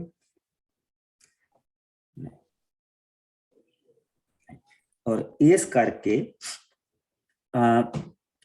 ਜਿਸ ਵੇਲੇ ਮੇਰਾ ਵਿਸ਼ਵਾਸ ਸਿਰਫ ਪ੍ਰਭੂ ਦੇ ਮਿਰਾਕਲਸ ਦੇ ਉੱਤੇ ਰਹਿ ਜਾਂਦਾ ਨਾ, ਪਰ ਉਸ ਦੇ ਵਾਅਦੇ ਦੇ ਵਿੱਚ ਨਹੀਂ ਹੁੰਦਾ, ਉਸ ਦੀ ਮੁਕਤੀ ਦੇ ਵਿੱਚ ਨਹੀਂ ਹੁੰਦਾ, ਤੇ ਉਹ ਜਿਹੜਾ ਫੇਥ ਹੁੰਦਾ ਨਾ ਉਹ ਹੋਤਾ ਹੁੰਦਾ ਥੋੜਾ ਜਿਹਾ, ਕਿਉਂਕਿ ਸਿਰਫ ਮਿਰਾਕਲ ਤੋਂ ਲੈ ਕੇ ਮਿਰਾਕਲ ਤੱਕ ਹੁੰਦਾ ਹੈ। ਕਿੰਨੀ ਜਲਦੀ ਤੁਸੀਂ ਦੇਖੋ ਕਿ ਇਹ ਢਲਾਣ ਵੱਲ ਨੂੰ ਡਿੱਗਣੇ ਸ਼ੁਰੂ ਹੋ ਗਏ। ਹੁਣ ਆਓ ਆਪਾਂ 1325 ਸਾਲ ਦੇ ਵਿੱਚ ਪਹੁੰਚ ਚੁੱਕੇ ਹਾਂ। ਹੁਣ ਉਹਨਾਂ ਦਾ ਦਾਨ ਦੇ ਕਬੀਲੇ ਦੇ ਨਾਲ ਥੋੜੀ ਜਿਹੀ ਜਿਹੜੀ ਦੇਖਦੇ ਹਾਂ ਪ੍ਰਭੂ ਕੀ ਉੱਥੇ ਸਾਨੂੰ ਦਿਖਾਉਂਦਾ। ਸੋ ਆਓ ਇਸ ਦੀਆਂ ਨਾ ਅਸੀਂ ਪਹਿਲਾਂ 10 ਆਇਤਾਂ ਪੜਾਂਗੇ ਜਿਸ ਨੂੰ ਮੈਂ ਪੜ੍ਹ ਦੇਣੀ ਬਸ। ਗੋ ਅਹੈਡ ਮੇਰੀ ਪਿਆਰੀ। ਮੀਕਾ ਅਤੇ ਦਾਨ ਦਾ ਕਬੀਲਾ। ਉਸ ਸਮੇਂ ਇਜ਼ਰਾਈਲ ਦਾ ਕੋਈ ਰਾਜਾ ਨਹੀਂ ਸੀ ਅਤੇ ਦਾਨ ਕਬੀਲੇ ਨੂੰ ਇਜ਼ਰਾਈਲੀਆਂ ਵਿਚਕਾਰ ਅਜੇ ਕੋਈ ਵਿਰਸਾ ਨਹੀਂ ਮਿਲਿਆ ਸੀ। ਇਸ ਲਈ ਉਹ ਆਪਣੇ ਵਸਣ ਲਈ ਕੋਈ ਧਰਤੀ ਲੱਭ ਰਹੇ ਸਨ। ਸੋ ਦਾਨ ਦੇ ਕਬੀਲੇ ਦੇ ਲੋਕਾਂ ਨੇ ਆਪਣੇ ਵਿੱਚੋਂ 5 ਬਹਾਦਰ ਆਦਮੀ ਚੁਣ ਕੇ ਸਾਰਾ ਅਤੇ ਅਸ਼ਤਾਉਲ ਦੇ ਨਗਰਾਂ ਤੋਂ ਉਹਨਾਂ ਨੂੰ ਘੱਲਿਆ ਕਿ ਉਹ ਜਾ ਕੇ ਕਿਸੇ ਦੇਸ਼ ਨੂੰ ਲੱਭਣ ਤੇ ਉਸ ਦਾ ਭੇਤ ਲੈਣ। ਉਹ 5 ਆਦਮੀ ਹੋਏ ਇਫਰਾਈਮ ਦੇ ਪਹਾੜੀ ਇਲਾਕੇ ਵਿੱਚ ਮੀਕਾ ਦੇ ਘਰ ਪਹੁੰਚ ਗਏ ਤੇ ਉੱਥੇ ਠਹਿਰ ਗਏ। ਉੱਥੇ ਰਹਿੰਦਿਆਂ ਉਹਨਾਂ ਨੇ ਮੀਕਾ ਦੇ ਲੇਵੀ ਪੁਰੋਹਿਤ ਨੂੰ ਉਸਦੇ ਉਚਾਰਨ ਤੋਂ ਪਛਾਣ ਲਿਆ ਕਿ ਉਹ ਲੇਵੀ ਹੈ। ਉਹਨਾਂ ਨੇ ਉਸ ਤੋਂ ਪੁੱਛਿਆ, ਤੂੰ ਇੱਥੇ ਕੀ ਕਰ ਰਿਹਾ ਹੈ ਤੇ ਤੈਨੂੰ ਇੱਥੇ ਕੌਣ ਲੈ ਕੇ ਆਇਆ ਹੈ? ਲੇਵੀ ਪੁਰੋਹਿਤ ਨੇ ਉੱਤਰ ਦਿੱਤਾ, ਮੀਕਾ ਨੇ ਮੇਰੇ ਨਾਲ ਚੰਗਾ ਵਰਤਾਓ ਕੀਤਾ ਤੇ ਮੈਨੂੰ ਆਪਣਾ ਪੁਰੋਹਿਤ ਥਾਪਿਆ ਤੇ ਬਦਲੇ ਵਿੱਚ ਉਹ ਮੇਰੀਆਂ ਸਭ ਲੋੜਾਂ ਪੂਰੀਆਂ ਕਰਦਾ ਹੈ। ਉਹਨਾਂ ਨੇ ਉਸ ਨੂੰ ਕਿਹਾ, ਪਰਮੇਸ਼ਰ ਕੋਲੋਂ ਪਤਾ ਕਰ ਕਿ ਅਸੀਂ ਆਪਣੀ ਯਾਤਰਾ ਦੇ ਉਦੇਸ਼ ਪੂਰਤੀ ਵਿੱਚ ਸਫਲ ਹੋਵਾਂਗੇ ਜਾਂ ਨਹੀਂ। ਲੇਵੀ ਪੁਰੋਹਿਤ ਨੇ ਉਹਨਾਂ ਨੂੰ ਕਿਹਾ, ਤੁਸੀਂ ਸ਼ਾਂਤੀ ਨਾਲ ਅੱਗੇ ਵਧੋ, ਪ੍ਰਭੂ ਆਪ ਇਸ ਯਾਤਰਾ ਵਿੱਚ ਮਦਦ ਕਰ ਰਿਹਾ ਹੈ। ਤਦ ਉਹ 5 ਦਾਨੀ ਅੱਗੇ ਵਧੇ ਅਤੇ ਲਾਇਸ਼ ਨਗਰ ਵਿੱਚ ਪਹੁੰਚ ਗਏ। ਉੱਥੇ ਉਹਨਾਂ ਨੇ ਉੱਥੋਂ ਦੇ ਨਿਵਾਸੀਆਂ ਨੂੰ ਬੜੇ ਅਮਨ ਚੈਨ ਅਤੇ ਬਿਨਾਂ ਕਿਸੇ ਥੋੜ ਦੇ ਰਹਿੰਦੇ ਦੇਖਿਆ। ਉਹਨਾਂ ਦਾ ਕੋਈ ਰਾਜਾ ਨਹੀਂ ਸੀ। ਉਹ ਸੈਦੋਨੀ ਲੋਕਾਂ ਦੇ ਵਾਂਗ ਰਹਿੰਦੇ ਸਨ, ਪਰ ਉਹ ਸੈਦੋਨ ਦੇ ਇਲਾਕੇ ਤੋਂ ਕਾਫੀ ਦੂਰ ਸਨ ਅਤੇ ਉਹਨਾਂ ਦਾ ਸੰਦੋਨੀਆਂ ਨਾਲ ਕੋਈ ਲੈਣ ਦੇਣ ਨਹੀਂ ਸੀ। ਜਦੋਂ 5 ਆਦਮੀ ਵਾਪਸ ਸਰਾਹ ਅਤੇ ਅਸ਼ਤਾਉਲ ਵਿੱਚ ਆਪਣੇ ਲੋਕਾਂ ਕੋਲ ਆਏ ਤਾਂ ਉਹਨਾਂ ਨੇ 5 ਦਾ ਬਿਆਨ ਸੁਣਨਾ ਚਾਹਿਆ। ਉਹਨਾਂ 5 ਨੇ ਉੱਤਰ ਦਿੱਤਾ, ਲਾਇਸ਼ ਦੀ ਧਰਤੀ ਬਹੁਤ ਚੰਗੀ ਅਤੇ ਖੁੱਲੀ ਹੈ, ਉੱਥੇ ਸਭ ਕੁਝ ਮਿਲਦਾ ਹੈ। ਆਓ ਅਸੀਂ ਉਸ ਉੱਤੇ ਹੱਲਾ ਕਰਕੇ ਉਸ ਤੇ ਕਬਜ਼ਾ ਕਰ ਲਈਏ। ਆਓ ਹੋਰ ਸਮਾਂ ਨਾ ਗਵਾਓ ਅਤੇ ਉਸ ਧਰਤੀ ਉੱਤੇ ਅਧਿਕਾਰ ਕਰੀਏ। ਉੱਥੋਂ ਦੇ ਲੋਕ ਕਿਸੇ ਉੱਤੇ ਸ਼ੱਕ ਨਹੀਂ ਕਰਦੇ, ਸੋ ਤੁਸੀਂ ਬਿਨਾਂ ਕਿਸੇ ਅੜਚਨ ਦੇ ਉੱਥੇ ਪਹੁੰਚ ਜਾਵੋਗੇ। ਪਰਮੇਸ਼ਰ ਤੁਹਾਡੇ ਹੱਥ ਇੱਕ ਬਹੁਤ ਸੁੰਦਰ ਖੁੱਲੀ ਧਰਤੀ ਦੇ ਰਿਹਾ ਹੈ ਜਿੱਥੇ ਕਿਸੇ ਚੀਜ਼ ਦੀ ਥੋੜ ਨਹੀਂ ਹੈ। ਆਮੀਨ ਆਮੀਨ। ਸੋ ਹੁਣ ਅਸੀਂ ਜਿੱਦਾਂ ਕਿ ਦੇਖਦੇ ਪਏ ਸੀਗੇ ਕਿ ਇਟਸ ਅ ਫਿਲਰ। ਇਹ ਉਹ ਚੀਜ਼ਾਂ ਆ ਜਿਹੜੀਆਂ ਰਹਿ ਗਈਆਂ, ਉਹ ਇਕੱਠੀਆਂ ਕਰਕੇ ਪ੍ਰਭੂ ਦੇ ਵਚਨ ਦੇ ਵਿੱਚ ਇਹਨਾਂ 4 ਚੈਪਟਰਾਂ ਦੇ ਵਿੱਚ ਇਕੱਠੀਆਂ ਕਰ ਦਿੱਤੀਆਂ ਗਈਆਂ। ਸੋ ਇਹ ਉਹ ਸਮਾਂ ਆ ਜਿਸ ਵੇਲੇ ਯਾਸ਼ੂਆ ਨੇ ਜਿੰਨੀ ਧਰਤੀ ਦੇ ਉੱਤੇ ਉਹ ਕਬਜ਼ਾ ਕਰ ਸਕਦੇ ਸੀ ਗਿਣਤੀ ਦੇ ਅਨੁਸਾਰ, ਕਿਉਂਕਿ ਅਗਰ ਉਹ ਉਸ ਤੋਂ ਅੱਗੇ ਵੱਧਦੇ, ਕਿਉਂਕਿ ਜਦੋਂ ਵੀ ਸਾਨੂੰ ਇਸਰਾਇਲ ਦਾ ਮੈਪ ਦਿਖਾਇਆ ਜਾਂਦਾ, let me go back, ਜਿਸ ਵੇਲੇ ਸਾਨੂੰ ਇਜ਼ਰਾਈਲ ਦਾ ਮੈਪ ਦਿਖਾਇਆ ਜਾਂਦਾ ਤੇ ਉੱਥੇ ਸਾਨੂੰ ਹਮੇਸ਼ਾ ਇੱਕ ਚੀਜ਼ ਦਿਖਾਈ ਜਾਂਦੀ ਹੈ ਕਿ ਉਹਦੇ ਵਿੱਚ ਇਹ ਦਿਖਾਇਆ ਜਾਂਦਾ ਕਿ ਇਜ਼ਰਾਈਲੀਆਂ ਨੇ ਆ ਸਾਰੀ ਧਰਤੀ ਦੇ ਉੱਤੇ ਕਬਜ਼ਾ ਕਰ ਲਿਆ ਸੀ। ਇਹ ਸੱਚਾਈ ਨਹੀਂ ਸੀ। ਇਸਰਾਇਲੀ ਹੌਲੀ ਹੌਲੀ ਧਰਤੀ ਦੇ ਉੱਤੇ ਵੱਧਦੇ ਪਏ ਸੀ। ਸੋ ਇੱਥੇ ਅਸੀਂ ਦਾਨ ਦੇ ਕਬੀਲੇ ਨੂੰ ਜਿਸ ਵੇਲੇ ਅਸੀਂ ਉਹ ਦੇਖਦੇ ਪਏ ਹਾਂ ਕਿ ਉਹਨਾਂ ਨੇ ਜਿਸ ਤਰ੍ਹਾਂ 5 ਆਦਮੀ ਘੱਲੇ ਔਰ ਉਹਨਾਂ ਨੇ ਇਸ ਧਰਤੀ ਦਾ ਉਹਨਾਂ ਨੇ ਕਿਹਾ ਕਿ ਜਾ ਕੇ ਇਸ ਧਰਤੀ ਨੂੰ ਦੇਖੋ। ਇਹ ਅੱਜ ਦਾ ਇਜ਼ਰਾਈਲ ਵੀ ਬੇਸਿਕਲੀ ਇਸੇ ਤਰ੍ਹਾਂ ਬਸਿਆ ਆ। ਸੋ ਅਸੀਂ ਇਹ ਦੇਖਦੇ ਪਏ ਹਾਂ ਕਿ ਉਹ ਜਾ ਰਹੇ ਆ ਔਰ ਉਹ ਜਾ ਕੇ ਉਹ ਧਰਤੀ ਨੂੰ ਦੇਖ ਰਹੇ ਆ ਔਰ ਉਹ ਇਸ ਇਲਾਕੇ ਦੇ ਵਿੱਚ ਆਏ ਆ ਔਰ ਇੱਥੋਂ ਹੁਣ ਉਹ ਇਸ ਧਰਤੀ ਨੂੰ ਦੇਖਣ ਗਏ ਆ। ਅਸੀਂ ਆਲਰੇਡੀ ਇਸ ਧਰਤੀ ਦੇ ਬਾਰੇ 16ਵੇਂ ਚੈਪਟਰ ਦੇ ਵਿੱਚ ਦੇਖ ਚੁੱਕੇ ਹਾਂ, ਜੋ ਕਿ ਬਾਅਦ ਦੀਆਂ ਆਉਣ ਵਾਲਿਆਂ ਦਿਨਾਂ ਦੀਆਂ ਗੱਲਾਂ ਆ। ਲੇਕਿਨ ਅਸੀਂ ਕਿਉਂਕਿ ਇੱਥੇ ਪਿੱਛੇ ਆ, ਸਮੇਂ ਦੇ ਵਿੱਚ ਪਿੱਛੇ ਆ, ਸੋ ਇੱਥੇ ਬੜੀ ਕਨਫਿਊਜ਼ਨ ਹੋ ਜਾਂਦੀ ਹੈ ਬਹੁਤ ਸਾਰੀ ਕਿ ਅਸੀਂ ਦੇਖਿਆ 16ਵੇਂ ਭਾਵ 'ਚ ਲੋਕ ਕਹਿੰਦੇ 15ਵੇਂ 16ਵੇਂ ਭਾਵ 'ਚ ਅਸੀਂ ਦੇਖਿਆ ਕਿ ਕਿਸ ਤਰ੍ਹਾਂ ਦਾਨ ਦੇ ਕਬੀਲੇ ਦੇ ਵਿੱਚੋਂ ਤਾਂ ਸਮਸੂਨ ਉੱਠਿਆ ਸੀਗਾ ਤੇ ਇਹ ਹਾਲੇ ਧਰਤੀ ਲੱਭਦੇ ਪਏ ਆ ਜਿਹੜੇ ਇੱਥੇ ਪਹੁੰਚੇ ਆ। ਨਹੀਂ, ਇਹ ਜਿਹੜੀ ਚੈਪਟਰ ਹੈ ਪਿੱਛੇ ਫਿੱਟ ਹੁੰਦੇ ਪਏ ਆ। ਸੋ ਉਹ ਜਿਸ ਲਈ ਇਸ ਇਲਾਕੇ ਦੇ ਵਿੱਚ ਆਏ ਉਹਨਾਂ ਨੇ ਦੇਖਿਆ ਕਿ ਧਰਤੀ ਖੁੱਲੀ ਆ, ਸੋਹਣੀ ਆ। ਸੋ ਉਹਨਾਂ ਨੇ ਜਾ ਕੇ ਇਹ ਖਬਰ ਦਿੱਤੀ ਕਿ ਅਸੀਂ ਉਸ ਧਰਤੀ ਦੇ ਉੱਤੇ ਕਬਜ਼ਾ ਕਰ ਸਕਦੇ ਹਾਂ। ਸੋ 5 ਗਿਆਣੇ ਉਹ ਗਏ ਸੀ, ਹੁਣ ਉਹਨਾਂ ਨੇ 6000 ਬੰਦਾ ਉਹਨਾਂ ਨੇ ਘੱਲਣਾ ਧਰਤੀ ਦੇ ਉੱਤੇ ਕਬਜ਼ਾ ਕਰਨ ਦੇ ਲਈ। ਸੋ ਆਓ ਅਸੀਂ ਇਸ ਨੂੰ ਇਸ ਦੀਆਂ 20 ਆਇਤ ਤੱਕ ਦੇਖਦੇ ਹਾਂ। ਤੁਸੀਂ ਜਿਹੜੇ ਸਾਡੇ ਨਾਲ ਹੁਣ ਜੁੜੇ ਆ, ਅਸੀਂ ਨਿਆਂਇਆਂ ਦੀ ਪੋਥੀ ਦੇਖਦੇ ਪਏ ਹਾਂ। ਅਸੀਂ ਸ਼ੁਰੂ ਤੋਂ ਬਾਈਬਲ ਸ਼ੁਰੂ ਕੀਤੀ ਸੀ, ਸੋ ਨਿਆਂਇਆਂ ਦੀ ਪੋਥੀ ਤੱਕ ਅਸੀਂ ਪਹੁੰਚ ਚੁੱਕੇ ਹਾਂ। ਅਸੀਂ ਇਸ ਵੇਲੇ ਪੁਰਾਣੇ ਨਿਯਮ ਦੇ ਵਿੱਚ 375 ਪੰਨੇ ਦੇ ਉੱਤੇ ਨਿਆਂਇਆਂ ਦੇ 18ਵੇਂ ਭਾਵ ਦੇ ਵਿੱਚ ਆ। ਸੋ ਇੱਥੋਂ ਤੁਸੀਂ ਨਾਲ ਰਲ ਸਕਦੇ ਹੋ। ਸੋ ਮੇਰੇ ਨਾਲ 11 ਆਇਤ ਦੇ ਵਿੱਚ ਆ ਜਾਓ। 11 ਤੋਂ ਲੈ ਕੇ ਹੁਣ ਅਸੀਂ ਇਸ ਚੈਪਟਰ ਨੂੰ ਖਤਮ ਕਰਾਂਗੇ। ਜਿਸ ਨੂੰ ਮਿਲ ਜਾਏ ਉਸ ਨੂੰ ਪੜ੍ਹ। तो 600 आदमी पढ़ दो। ਗੁਰਦੁਆਰਾ ਸਿਸਟਰ ਜੀ ਓਕੇ, ਤੁਸੀਂ ਪੜ੍ਹ ਲਓ। It's okay. ਓਕੇ। ਸੋ 600 ਆਦਮੀ ਦਾਨ ਦੇ ਕਬੀਲੇ ਵਿੱਚੋਂ ਸਾਰਾ ਅਤੇ ਅਸ਼ਟੌਲ ਦੇ ਨਗਰਾਂ ਤੋਂ ਲੜਨ ਨਿਕਲੇ। ਉਹਨਾਂ ਨੇ ਜਾ ਕੇ ਕਰੀਅਤ ਜਰੀਮ ਦੇ ਪੱਛਮ ਵੱਲ ਯਹੂਦਾ ਦੇ ਇਲਾਕੇ ਵਿੱਚ ਆਪਣੇ ਤੰਬੂ ਗੱਡੇ। ਉਸ ਥਾਂ ਨੂੰ ਅੱਜ ਤੱਕ ਦਾਨ ਦੀ ਛਾਉਣੀ ਦੇ ਨਾਂ ਨਾਲ ਸੱਦਿਆ ਜਾਂਦਾ ਹੈ। ਉੱਥੋਂ ਚੱਲ ਕੇ ਉਹ ਇਫਰਾਈਮ ਦੇ ਪਹਾੜੀ ਇਲਾਕੇ ਵਿੱਚ ਮੀਕਾ ਦੇ ਘਰ ਪਹੁੰਚੇ। ਉਹਨਾਂ 5 ਆਦਮੀਆਂ ਜੋ ਪਹਿਲਾਂ ਲਾਇਸ਼ ਦੇ ਇਲਾਕੇ ਵਿੱਚ ਖੋਜ ਲਈ ਆ ਚੁੱਕੇ ਸਨ ਨੇ ਆਪਣੇ ਬਾਕੀ ਦੇ ਸਾਥੀਆਂ ਨੂੰ ਕਿਹਾ, ਸ਼ਾਇਦ ਤੁਸੀਂ ਜਾਣਦੇ ਨਹੀਂ ਹੋ, ਇਸ ਨਗਰ ਵਿੱਚ ਇੱਕ ਘਰ ਅੰਦਰ ਉਕਰਿਆ ਤੇ ਘੜਿਆ ਬੁੱਤ ਹੈ। ਉਸ ਦੇ ਨਾਲ ਇਫੋਦ ਅਤੇ ਤਰਾਫੀਮ ਵੀ ਹੈ। ਤੁਹਾਡਾ ਕੀ ਵਿਚਾਰ ਹੈ ਕਿ ਅਸੀਂ ਇਸ ਸੰਬੰਧ ਵਿੱਚ ਕੀ ਕਰੀਏ? ਫਿਰ ਉਹ 5 ਮੀਕਾ ਦੇ ਘਰ ਗਏ ਅਤੇ ਲੇਵੀ ਜਵਾਨ ਦੀ ਸੁੱਖ ਸਾਂਦ ਪੁੱਛੀ। ਉਸ ਸਮੇਂ 600 ਦਾਨੀ ਲੜਾਕੇ ਬਾਹਰ ਬੂਹੇ ਵਿੱਚ ਸਨ। ਸੋ ਉਹ 5 ਖੋਜੀ ਘਰ ਦੇ ਅੰਦਰ ਸਿੱਧੇ ਗਏ ਅਤੇ ਉਹਨਾਂ ਚਾਂਦੀ ਦਾ ਉਕਰਿਆ ਤੇ ਘੜਿਆ ਬਹੁਤ ਇਫੋਦ ਅਤੇ ਤਰਫਾਈਮ ਸਮੇਤ ਚੁੱਕਿਆ ਤੇ ਬਾਹਰ ਆ ਗਏ। ਉਸ ਸਮੇਂ ਲੇਵੀ ਪ੍ਰੋਹਤ ਬਾਹਰ ਬੂਹੇ ਵਿੱਚ 600 ਲੜਾਕਿਆਂ ਕੋਲ ਖੜਾ ਸੀ। ਜਦੋਂ 5 ਖੋਜੀ ਸਭ ਚੀਜ਼ਾਂ ਬਾਹਰ ਲੈ ਕੇ ਆਏ ਤਾਂ ਪ੍ਰੋਹਤ ਨੇ ਕਿਹਾ, ਤੁਸੀਂ ਇਹ ਕੀ ਕਰ ਰਹੇ ਹੋ? ਉਹਨਾਂ ਨੇ ਉੱਤਰ ਦਿੱਤਾ, ਤੂੰ ਚੁੱਪ ਰਹਿ ਤੇ ਆਪਣਾ ਮੂੰਹ ਬੰਦ ਰੱਖ। ਤੂੰ ਸਾਡੇ ਨਾਲ ਆ ਕੇ ਤੇ ਸਾਡਾ ਸਲਾਹਕਾਰ ਅਤੇ ਪ੍ਰੋਹਤ ਬਣ। ਕੀ ਤੇਰੇ ਲਈ ਇਜ਼ਰਾਈਲ ਦੇ ਇੱਕ ਪੂਰੇ ਕਬੀਲੇ ਦਾ ਪ੍ਰੋਹਤ ਬਣਨਾ ਚੰਗਾ ਨਹੀਂ, ਬਜਾਏ ਕਿ ਇੱਕ ਟੱਬਰ ਦਾ ਪ੍ਰੋਹਤ ਹੋਣ ਦੇ? ਲੇਵੀ ਪ੍ਰੋਹਤ ਇਹ ਸੁਣ ਕੇ ਬਹੁਤ ਖੁਸ਼ ਹੋਇਆ ਅਤੇ ਬੁੱਤ ਚੁੱਕ ਕੇ ਉਹਨਾਂ ਦੇ ਨਾਲ ਚੱਲ ਪਿਆ।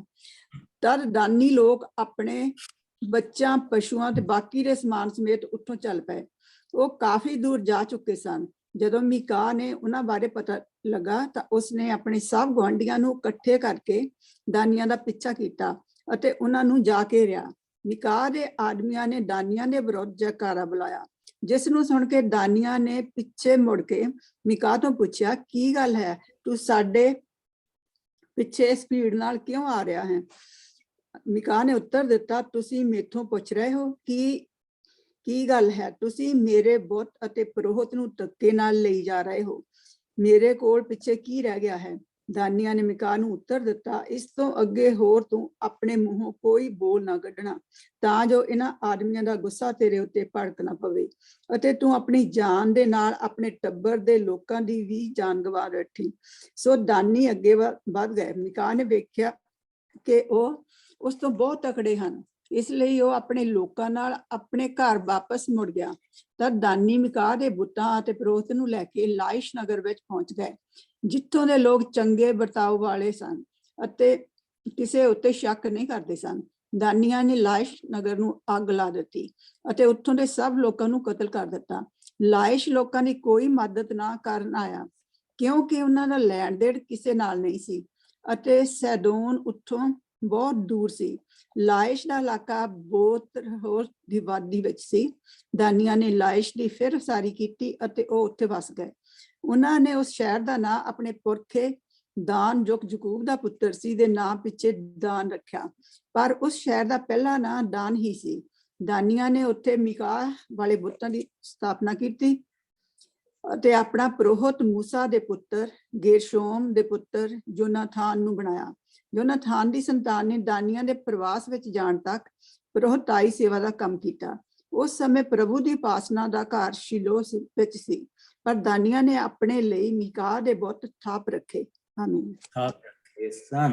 ਸੋ ਹੁਣ ਅਸੀਂ ਪ੍ਰਭੂ ਦੇ ਵਚਨ ਦੇ ਵਿੱਚ ਕੀ ਦੇਖਦੇ ਪਏ ਹਾਂ? ਇੱਥੇ ਥੋੜਾ ਜਿਹਾ ਉੱਥੇ ਅਸੀਂ ਇਹ ਦੇਖਿਆ ਸੀ ਕਿ ਤਦ ਦਾਨੀਆਂ ਨੇ ਹਮਲਾ ਬੋਲ ਕੇ ਲਿਕਾਸ਼ ਦੇ ਇਲਾਕੇ ਦੇ ਵਿੱਚ ਆਪਣਾ ਜਾ ਕੇ ਕਬਜ਼ਾ ਕਰ ਲਿਆ, ਜਿੱਥੇ ਸਿਦੋਨੀ ਲੋਕ ਰਹਿੰਦੇ ਸੀਗੇ। ਸਿਦੋਨੀ ਲੋਕ ਜਿਹੜੇ ਸੀਗੇ ਬੇਸਿਕਲੀ ਅਸੀਂ ਜਿਸਲੇ ਇੱਥੇ ਆਪਣੇ ਮੈਪਸ ਦੇ ਵਿੱਚ ਵਾਪਸ ਜਾਂਦੇ ਹਾਂ ਤੇ ਅਸੀਂ ਦੇਖਦੇ ਪਏ ਹਾਂ ਕਿ ਆਹ ਜਿਹੜਾ ਇਲਾਕਾ ਆ ਸਾਰੇ ਦਾ ਸਾਰਾ ਜਿਹੜਾ ਇਲਾਕਾ ਉਹਨਾਂ ਨੇ ਇਸ ਇਲਾਕੇ ਦੇ ਉੱਤੇ ਕਬਜ਼ਾ ਕਰ ਲਿਆ। ਸੋ ਜਿਸ ਵੇਲੇ ਉਹ ਆਏ ਆ, ਉਹ ਇੱਥੋਂ ਇਫਰਾਇਮ ਦੇ ਇਲਾਕੇ ਦੇ ਵਿੱਚੋਂ ਅਸੀਂ ਦੇਖ ਸਕਦੇ ਹਾਂ, ਆਹ ਇਫਰਾਇਮ ਦਾ ਜਿਹੜਾ ਇਲਾਕਾ, ਇੱਥੋਂ ਥਾਣੀ ਉਹ ਗਏ ਆ ਔਰ ਇੱਥੋਂ ਥਾਣੀ ਜਾ ਕੇ ਉਹਨਾਂ ਨੇ ਹਮਲਾ ਬੋਲ ਕੇ ਇਸ ਇਲਾਕੇ ਦੇ ਉੱਤੇ ਕਬਜ਼ਾ ਕਰ ਲਿਆ, ਜੋ ਪ੍ਰਭੂ ਨੇ ਉਹਨਾਂ ਦੇ ਹੱਥਾਂ ਦੇ ਵਿੱਚ ਦੇਣਾ ਸੀ, ਕਿਉਂਕਿ ਪ੍ਰਭੂ ਦਾ ਵਾਅਦਾ ਸੀ।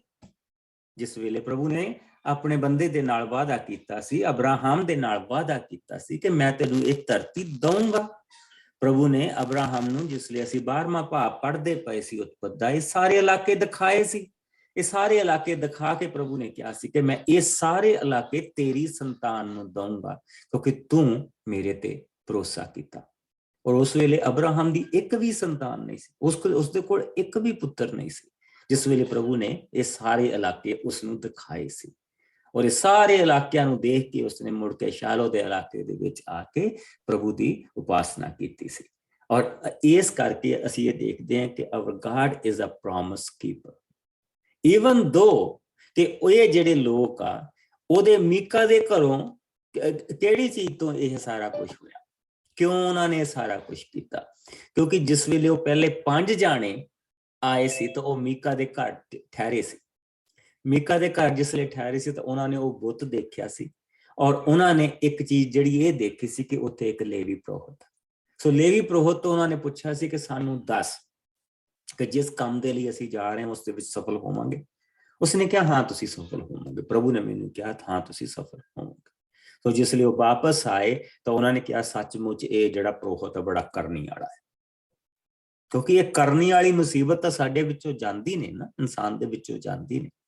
ਸੋ ਉਹਨਾਂ ਨੇ ਉਹਦਾ ਪੁਰੋਹਿਤ ਵੀ ਚੋਰੀ ਕਰ ਲਿਆ, ਉਹਨਾਂ ਨੇ ਜਾਂਦੇ ਜਾਂਦੇ ਉਹਦਾ ਬੁੱਤ ਲੈ ਗਏ। ਪ੍ਰਭੂ ਨੇ ਕਿੰਨੀ ਇਹਨਾਂ ਨੂੰ ਮਨਾਹੀ ਕੀਤੀ ਆ ਕਿ ਤੁਸੀਂ ਕੋਈ ਘੜੀ ਸੂਰਤ, ਕੋਈ ਬਣੀ ਸੂਰਤ, ਕੋਈ ਸਵਰਗ ਔਰ ਧਰਤੀ ਤੇ ਜਿਹੜੀਆਂ ਚੀਜ਼ਾਂ ਤੁਹਾਨੂੰ ਦਿਸਦੀਆਂ, ਏਦਾਂ ਦੀ ਚੀਜ਼ ਕੋਈ ਨਹੀਂ ਬਣਾਉਣੀ। ਲੇਕਿਨ ਇਹ ਬਾਜ਼ ਨਹੀਂ ਆ ਰਹੇ। ਲੇਕਿਨ ਇਹ ਪ੍ਰਭੂ ਦੀ ਦਇਆ ਸੀ। ਇਹ ਜਿਹੜੀ ਜਿੱਤ ਉਹਨਾਂ ਨੂੰ ਦਿੱਤੀ ਗਈ ਆ, ਇਹ ਪ੍ਰਭੂ ਨੇ ਇਸ ਕਰਕੇ ਉਹਨਾਂ ਨੂੰ ਜਿੱਤ ਦਿੱਤੀ ਹੈ ਕਿ ਉਸਨੇ ਆਪਣੇ ਬੰਦੇ ਅਬਰਾਹਮ ਦੇ ਨਾਲ ਵਾਅਦਾ ਕੀਤਾ ਹੈ ਔਰ ਆਪਣਾ ਉਹ ਵਾਅਦਾ ਪੂਰਾ ਕਰਦਾ ਪਿਆ। ਔਰ ਇਸੇ ਤਰ੍ਹਾਂ ਇਹ ਸਾਰੀਆਂ ਚੀਜ਼ਾਂ ਅਸੀਂ ਇੱਥੇ ਦੇਖਦੇ ਪਏ ਹਾਂ। ਔਰ ਦੂਸਰੇ ਪਾਸਿਓਂ ਜਦੋਂ ਅਸੀਂ ਇਹ ਦੇਖਦੇ ਪਏ ਹਾਂ, ਅਗਰ ਆਹ ਵੱਡੇ ਮਾਇਕਥਾਣੀ ਦੇਖਦੇ ਪਏ ਹਾਂ, ਤੇ ਐਕਚੁਅਲੀ ਉਸ ਸਮੇਂ ਦੇ ਵਿੱਚ ਜਿਹੜਾ ਜਿੰਨੇ ਕੁ ਇਲਾਕੇ ਦੇ ਉੱਤੇ ਉਹਨਾਂ ਦਾ ਕਬਜ਼ਾ ਸੀਗਾ ਨਾ, ਆਹ ਜਿੱਦਾਂ ਅਸੀਂ ਆਹ ਸਾਰੇ ਇਲਾਕੇ ਦੇਖਦੇ ਪਏ ਹਾਂ, ਇੱਥੇ ਦਾਨ ਦਾ ਕਬੀਲਾ ਆਉਂਦਾ ਆ ਔਰ ਇੱਥੇ ਦਾਨ ਦਾ ਕਬੀਲਾ ਆਉਂਦਾ ਔਰ ਦਾਨ ਦੇ ਕਬੀਲੇ ਦੇ ਉੱਤੇ ਉਹਨਾਂ ਦਾ ਕਬਜ਼ਾ ਨਹੀਂ ਸੀ। ਔਰ ਇੱਥੇ ਅਸੀਂ ਇਹ ਪੜ੍ਹਦੇ ਪਏ ਹਾਂ ਕਿਉਂਕਿ ਇਹ ਜਾਸ਼ੂਆ ਨੇ ਜਿੰਨੀ ਜ਼ਮੀਨ ਪਹਿਲਾਂ ਜਿੱਤੀ ਸੀ, ਹੁਣ ਜਾਸ਼ੂਆ ਦੀ ਮੌਤ ਹੋ ਚੁੱਕੀ ਆ। ਸੋ ਜਾਸ਼ੂਆ ਦੀ ਮੌਤ ਤੋਂ ਬਾਅਦ ਉਹ ਅੱਗੇ ਵਧ ਰਹੇ ਆ ਔਰ ਆਪਣੀ ਪ੍ਰਭੂ ਦੀ ਦਿੱਤੀ ਹੋਈ ਧਰਤੀ ਦੇ ਉੱਤੇ ਕਬਜ਼ਾ ਕਰਦੇ ਪਏ ਆ। ਸੋ ਅਸੀਂ ਪ੍ਰਭੂ ਦੇ ਵਚਨ ਦੇ ਵਿੱਚ ਇਹ ਚੀਜ਼ ਦੇਖਦੇ ਹਾਂ। ਲੇਕਿਨ ਨਾਲ ਨਾਲ ਉਹ ਬੁੱਤ ਪ੍ਰਸਤੀ ਕਰਕੇ ਪ੍ਰਭੂ ਦੇ ਖਿਲਾਫ ਗੁਨਾਹ ਵੀ ਕਰਦੇ ਪਏ। ਦੇਖਣ ਵਾਲੀ ਚੀਜ਼ ਇਹ ਹੈ ਕਿ ਪ੍ਰਭੂ ਕਿੰਨਾ ਕੁਛ ਸਹਿਨ ਕਰਦਾ। ਪ੍ਰਭੂ ਦੀ ਸਹਿਨਸ਼ੀਲਤਾ ਦੇਖੋ।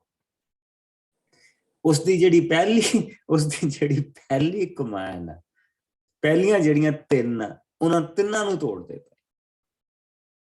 ਔਰ ਇਹਨਾਂ ਨੂੰ ਪਤਾ ਹੈ, ਇਹਨਾਂ ਨੂੰ ਪਤਾ ਇਹ ਪ੍ਰਭੂ ਦੀ ਮਾਫੀ, ਉਸ ਦੀ ਦਇਆ, ਉਸ ਦਾ ਰਹਿਮ ਅਸੀਂ ਇਹ ਦੇਖਦੇ ਪਏ।